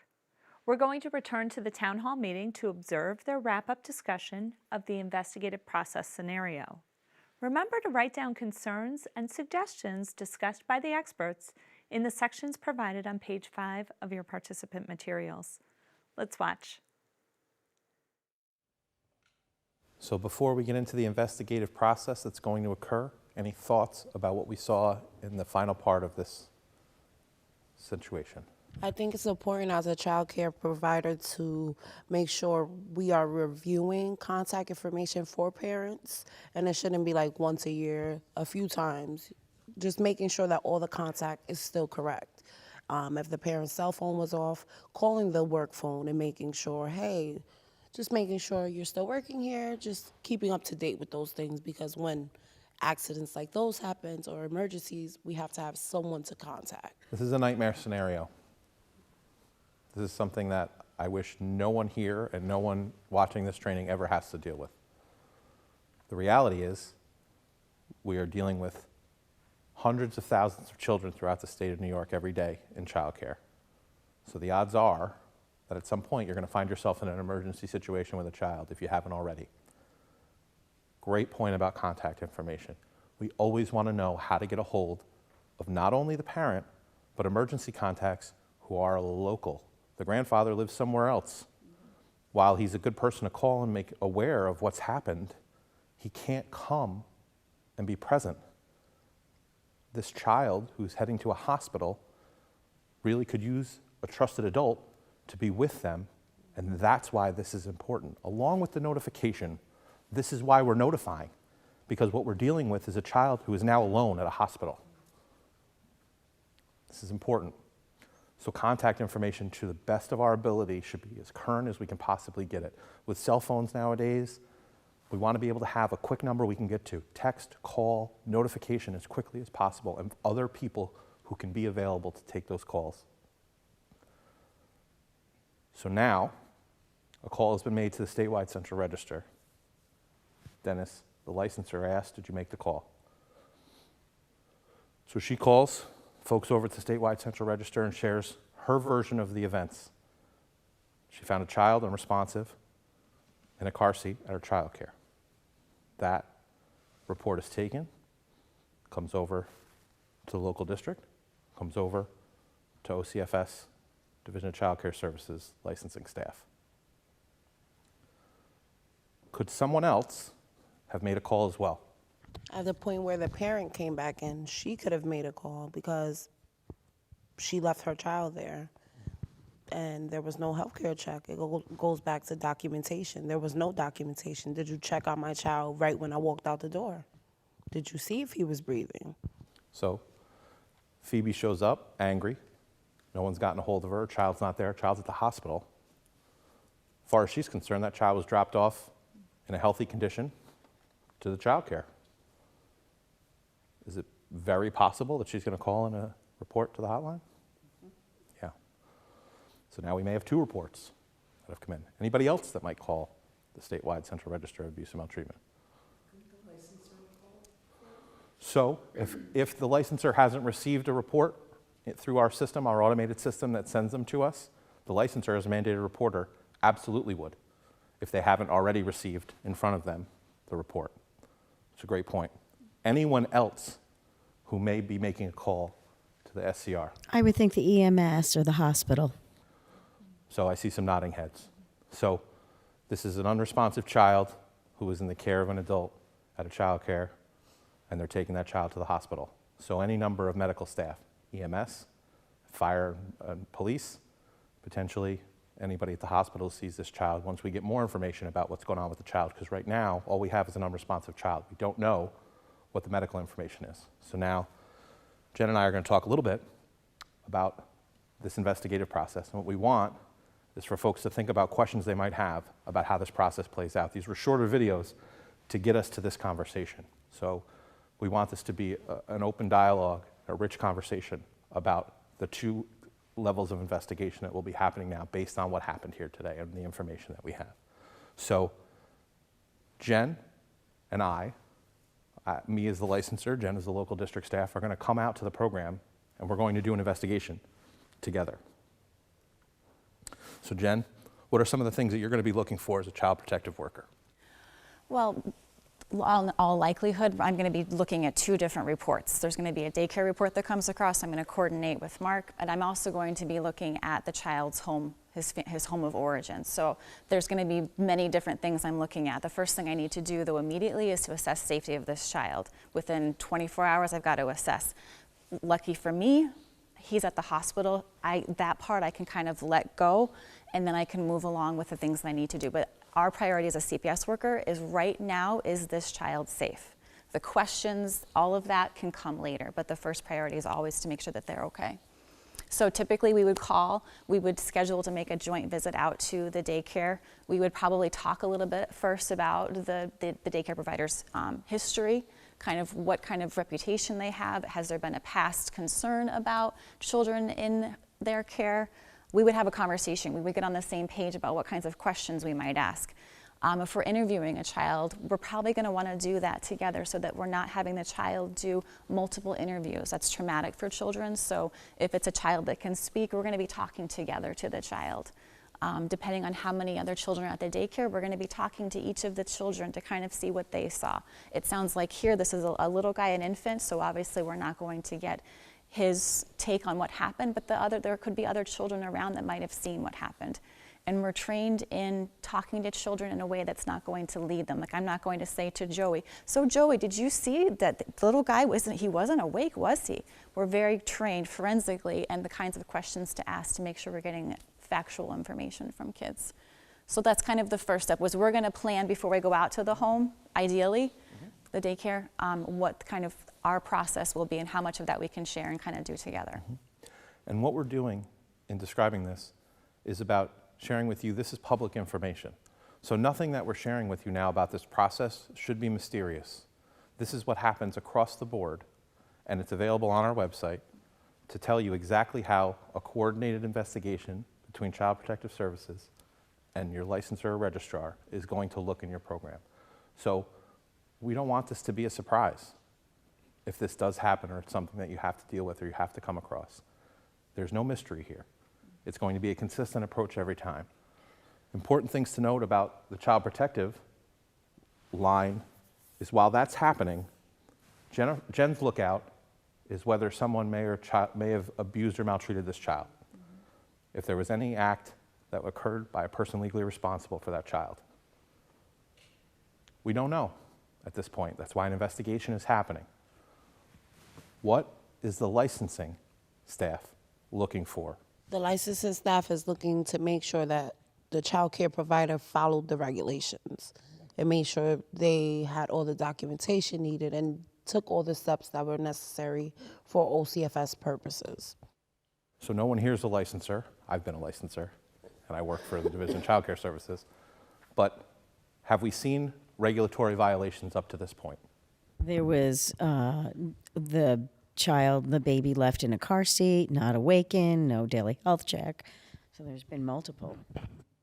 So separate and apart from the CPS investigation that's going to make a determination one way or the other about what went on here and whether there was a person legally responsible who was at fault here, because there's a possibility, a very good one, that this is just a medical situation, an accident, something that happened to a child that no adult caused or made to have happen.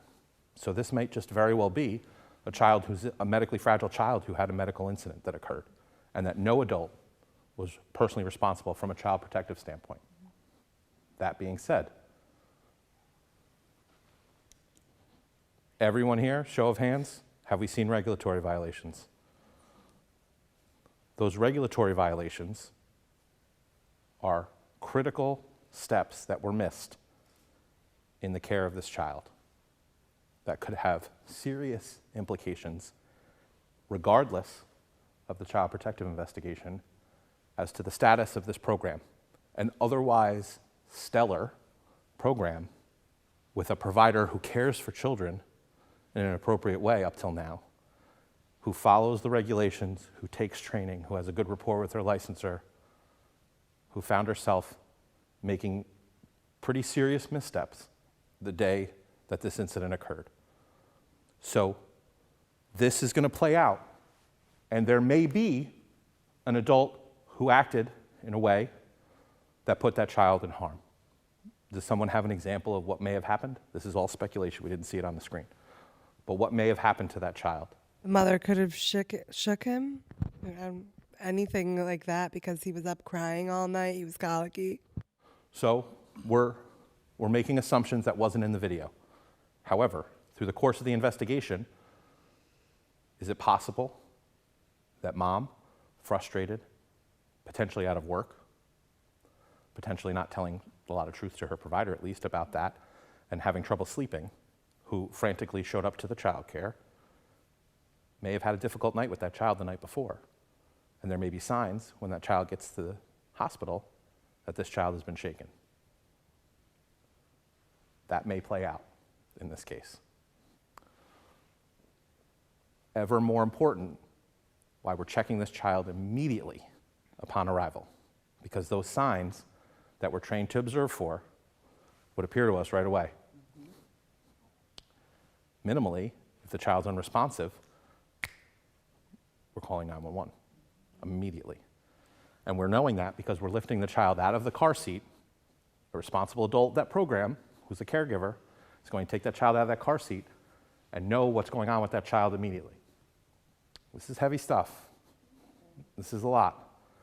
But this is really why these regulations, these laws exist, for this reason.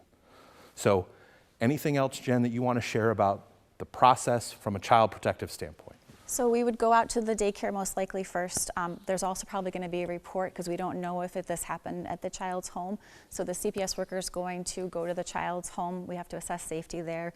The child's sleeping environment. We do a whole global assessment of the parents' functioning, what kinds of issues they might be having, the stressors, their supports, what kinds of things that in the past have frustrated them, their past kind of behaviors. It's extensive, but it's done in a way. Our role as CPS, we do not, when we get a report, we do not assume that it is true. We go out and work with the family to gather information, but our take is never, I need to prove that this happened. Our approach always has to be, I don't know. In fact, our training makes us identify multiple hypotheses about what could have happened. So when a CPS worker gets a report, they generally meet with their supervisor, they kind of figure out some possibilities, and then that guides the questions that we ask. So know that the family, obviously you caring for other people's children, you have a relationship with those parents. Know that our approach is very family focused, and we try to partner with the families as much as we can at the very beginning until we know otherwise. So just so that you know that that part of the process, we're really trained in making sure that we're not pinholing and making an assumption that this parent did something. So that's all done within the first few hours of, usually 24 hours of getting a case, especially a case like this where we have an unresponsive infant. We're moving right away.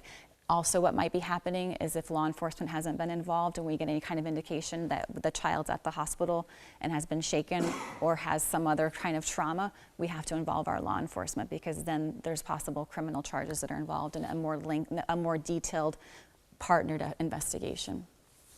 So that's kind of the first 24 hours or so. Questions you have about the process, things you've always wanted to know about Child Protective, working in collaboration with our office. The one thing I didn't mention is that's going to be important for you to know is generally in a daycare situation, we are going to have to, whatever children you have, if it's a home daycare, we're going to probably need to speak to the other parents of the other children in your program. So them hearing from us that there's been a CPS report against their daycare provider is never a good thing. So whatever you can do, give them a heads up. Let them know this is what happened. There's going to be a worker calling you, because as a parent, you getting a phone call from a CPS worker, it's unimaginable. So if they know ahead of time from you that this is coming, they can be a little bit calmer and we can kind of go through the process more smoothly. I can't tell you how many times I've had to call a parent and say, this is at your child's daycare, this is kind of the situation, and they are livid.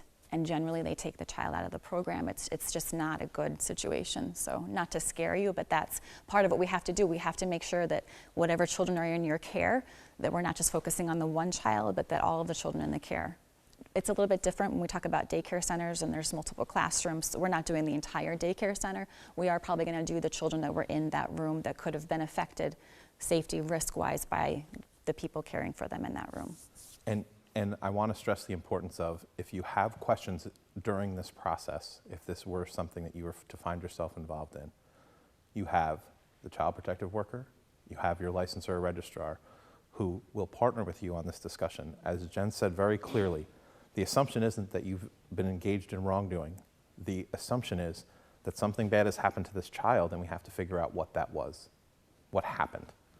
And so part of that is going to be our communication with the program, program's communication with us, and the program's communication to parents.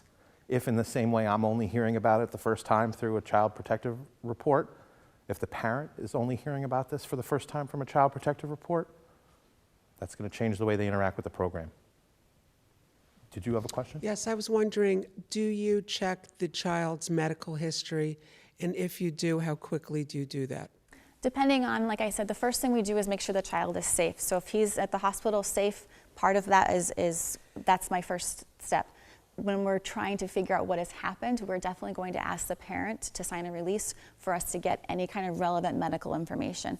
If they're not willing, if we get a report from a hospital, they're required to provide it to us. We do not have to get the parent's permission. It's part of regulation law that the hospitals, they provide that information to us, because unfortunately there are parents who hurt their children and would not want us to have access to those medical records. So yes, absolutely. We assess the children's medical history. We see how they're doing in school. We assess their home environment. We assess the parenting. It's a 60-day long process. So we're not missing anything. During this whole investigative process, is the daycare closed, or could you continue being open, or That's an excellent question.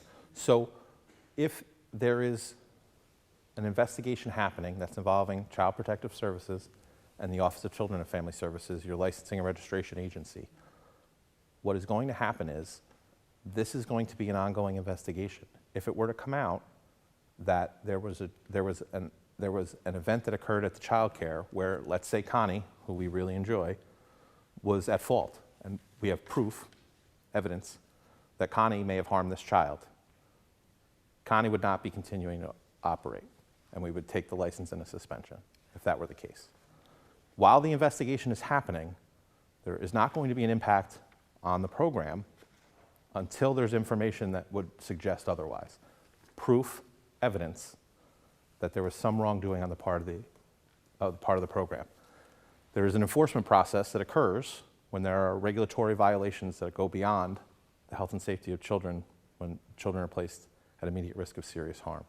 There can be an enforcement process. So that could mean anywhere from the program didn't do a daily health check and didn't do what we've identified already are regulatory concerns. Those may rise to a level of enforcement depending on what happens here. That might not mean that the program's closed. It might mean that there are other enforcement actions that can be taken against the program to help move the program towards compliance.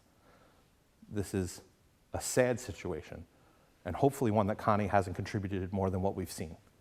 But an investigation is going to occur to try to determine all of that. So immediately, the program is not closed because we're doing an investigation to determine what happened.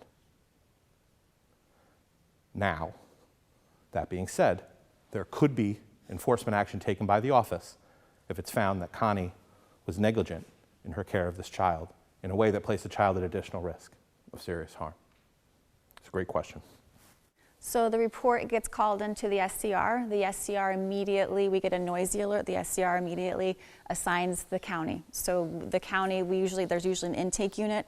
The intake unit gets the report, and there's a process that each county has. It's a little bit different depending on the county, but the supervisor is immediately made aware. The report is assigned pretty quickly. In a case like this, we're going out right away. There's other reports that we get about lack of food or lack of supervision where it might not, that we're out there within hours. But something like this seriousness, they are aware of it right away, and we're acting as quickly as we need to act. And there's an immediate feed from the local district, from the SCR to the Division of Child Care Services that generates a complaint investigation that has to be investigated. So this is all behind the scenes electronic work that happens to alert the folks that need to be involved that an inspection and an investigation needs to begin. When you call the SCR, they will ask you if you want to receive notice of the findings. And you're now able, we used to have to, at the local district, mail out a letter with the results of our investigation. You wouldn't get the details, you would just get whether the investigation has been indicated, we found some credible evidence that something happened, or unfounded, which means we didn't find enough credible evidence to show that something has happened. So that's something that you can get via email. If you provide your email to the SCR and say that you would like a summary of the findings, you can get that. The other kind of process paperwork that happens is parents and subjects on reports, they get a letter that's generated by the SCR that kind of outlines the investigative process. It outlines what their rights are. The letter has some language, from what I remember, that is pretty strong and can be a little bit scary to folks given the situation that they're in. So know that that's coming, and that parents might get that letter as well, because I think what the first line of the letter says, this is to inform you that you are the subject of a child abuse maltreatment investigation, which as a parent myself would stop my heart. So to know kind of those are the things, notification-wise, we're required by law within 7 days to notify parents and subjects on reports. So.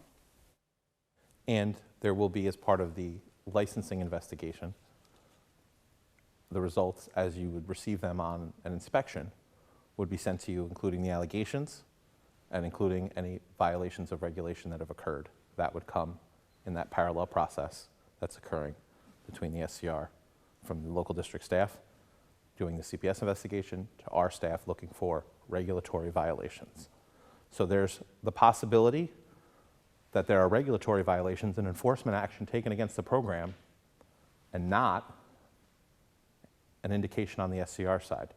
There's a chance that there could be an indication on the SCR side against, say, the parent that doesn't directly impact the license or registration. That's why this parallel process occurs, because we are separate and we're doing separate tasks. The determination that we're making is about the license or registration and were there regulatory violations that occurred that placed the children at risk. The SCR, through the local district staff, are determining in a CPS investigation whether or not a child was abused or maltreated and whether that can be indicated or unfounded based on the information. So while they're in tandem, While they're related, they are separate investigations, and the focus of which is separate. Again, we heard a lot of important information throughout the case study discussion, so let's follow up on some of the key areas. Communication. You're required by regulation to immediately call 911 in the case of an emergency. Once the child or children are safe, you are then required to notify the child's family and the Office of Children and Family Services of the incident. Contact information. It's vital that you keep every child's emergency information up to date so family members can be contacted promptly in emergency situations. Make sure to review the information with families on a regular basis and make any updates to addresses and phone numbers as necessary. Daily health check. Performing and documenting the daily health check is required by regulation.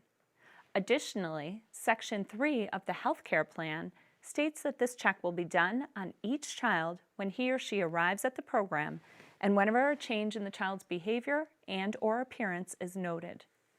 The child must be awake when the check is done. It's best practice to do the check while the family member is still present. Performing the check in this manner protects the child as well as the program and allows for any concerns to be addressed right away. Emergency plan. Regulation requires that each program submit a written emergency plan and emergency evacuation diagram using forms furnished by the Office of Children and Family Services or an approved equivalent form. The plan must be reviewed with the parents of the children in the program and all staff that work in the program. Safe sleep. Remember, babies sleep safest alone, in a crib, on their back. Regulation specifies that children may not sleep in car seats, baby swings, strollers, infant seats, or bouncy seats unless otherwise prescribed by a healthcare provider. Should a child fall asleep in one of these devices, he or she must be moved to a crib, cot, or other approved sleeping surface. Safety plan. During the investigative process, the program might have to implement a safety plan. This is a written strategy in which the office imposes restrictions on a licensed or registered child care program when allegations of risk of harm to a child or children exist in the program or are made against a person working, volunteering, visiting, or living at the site of the child care program. Training. Ongoing training is important for all child care providers. This helps you provide the best care for children by keeping up to date on the latest research and findings in the field. Many training resources, including those on mandated reporting and the prevention of child abuse and maltreatment, can be accessed on the OCFS website. These include PDP, ECETP, e-learnings, mandated reporter training, and the 2009 Dear Provider Letter on mandated reporting. Let's go back to the town hall meeting one last time to hear some final thoughts from our experts. In closing, again, I'd like to emphasize the fact that at any time you have a question, call the SCR. Let us determine whether or not you have enough information to register a report. It's an easy process. We're going to walk you through it. If you've never done it, or if you run into people who've never done it, have them call us and just say, I'd like to run this by you. Let us make that determination. Again, the main thing that we want to accomplish here is the protection of children. So if you have any questions, call us. And I would say don't ignore the feeling in your gut. There's been so many unfortunate people that they say when a child is really maltreated, that child has been seen by probably 7, 8, 9 adults that could have made a report and just didn't for whatever reason. And those children end up not with us anymore, and it's heartbreaking. So just know if you have some sort of feeling, like Brian said, call. Just we want to keep families together, but don't make the call because of fear, because that little guy, sometimes there's nobody else that you're his voice. This was a lot today. If you have other thoughts after having seen this and you have questions, I would always encourage you to follow up with your regulator, because that is the person who's going to have the most information about how this process plays out. We don't want this to be mysterious. We don't want it to be more upsetting than it already is going to be. The work that all of you do with children is incredible. What we want to do is help support you in the crucial work that you do as early childhood professionals. Your job is more than just a job, and you know that, or you wouldn't be here right now today and you wouldn't be taking this training. There are unfortunate situations that can occur, and we have to fall back on our training, on our instincts, and on our regulations to make sure that we are meeting the needs of children. And as my colleague once said, a safe child is a child who can grow, a safe child is a child who can learn. Safety is the underpinning of everything that we do. And so that's what you do every day. But I want to thank you for keeping children safe, and let's keep the work moving forward. Thank you.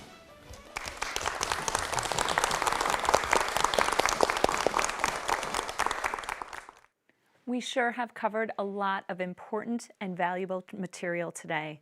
However, we're out of time. Your questions are important to us, and if we were unable to answer your question live, someone will follow up with you. To view more informative videos like the ones you saw tonight, visit our Early Childhood Education and Training Program YouTube channel. There you'll find many video resources we have made with your help. Just go to YouTube and search for ECETP. Hit the subscribe button on the channel and share with your friends. We'd like to extend a very special thank you to Craig Sunkus and our town hall meeting presenters Mark DeSico, Brian Ishman, and Jennifer Whitney. We'd also like to thank all of the people who participated in the town hall meeting audience, as well as those who brought the case studies to life. Finally, thank you for your participation. Children rely on you to keep them safe and healthy. If you suspect child abuse or maltreatment, it's your legal responsibility as a mandated reporter to make the call, whether you believe the behavior is occurring inside or outside of your program.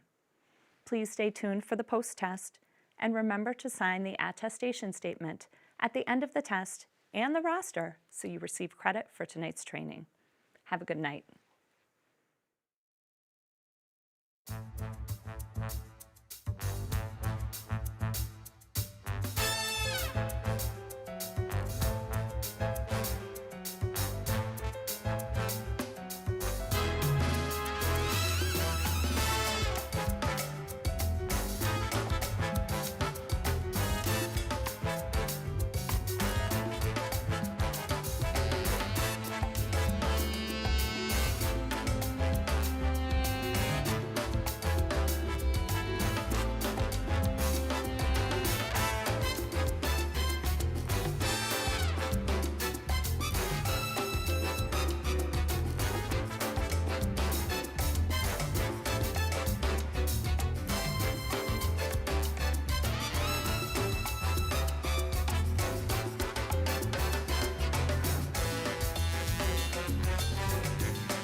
Question number 1. As a child care provider, you are legally obligated to report suspected child abuse or maltreatment because you are what type of reporter? A. Authorized, B. Mandated, or C. Required? Question number 2. Meeting a child's basic needs is the definition of A. Critical degree of care, B. Minimum degree of care, or C. Ultimate degree of care. Question number 3.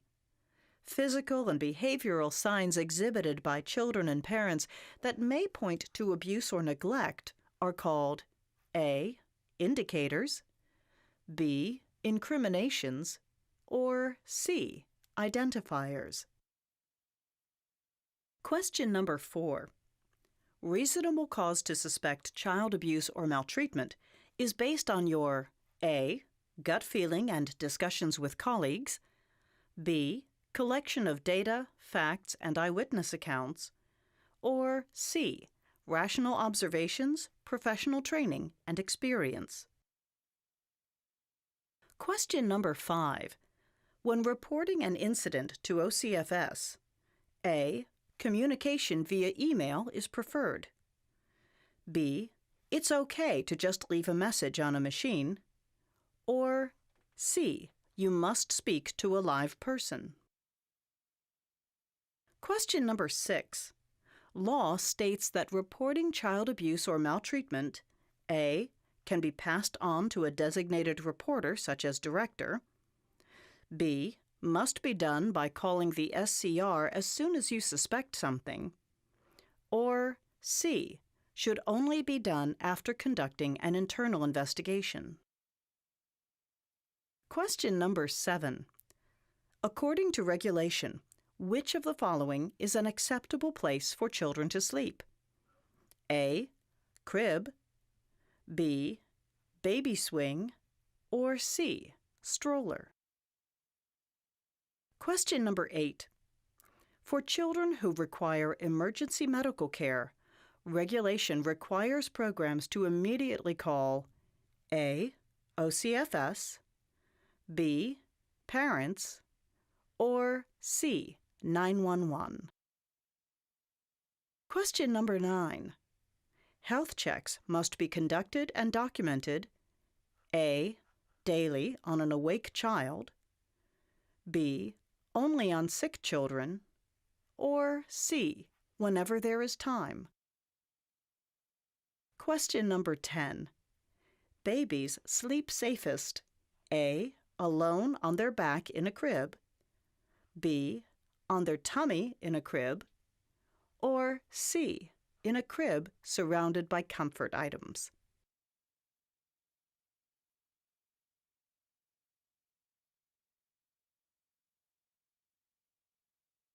Question number 1. As a child care provider, you are legally obligated to report suspected child abuse or maltreatment because you are what type of reporter? A. authorized, B. mandated, or C. required? Question number 2. Meeting a child's basic needs is the definition of A. critical degree of care, B. minimum degree of care, or C. ultimate degree of care. Question number 3. Physical and behavioral signs exhibited by children and parents that may point to abuse or neglect are called A. indicators, B. incriminations, or C. identifiers. Question number 4. Reasonable cause to suspect child abuse or maltreatment is based on your A. gut feeling and discussions with colleagues, B. collection of data, facts, and eyewitness accounts, or C. rational observations, professional training, and experience. Question number 5. When reporting an incident to OCFS, A. communication via email is preferred. B. It's okay to just leave a message on a machine. Or C. You must speak to a live person. Question number 6. Law states that reporting child abuse or maltreatment, A. can be passed on to a designated reporter such as director, B. must be done by calling the SCR as soon as you suspect something, or C. should only be done after conducting an internal investigation. Question number 7. According to regulation, which of the following is an acceptable place for children to sleep? A. crib, B. baby swing, or C. stroller? Question number 8.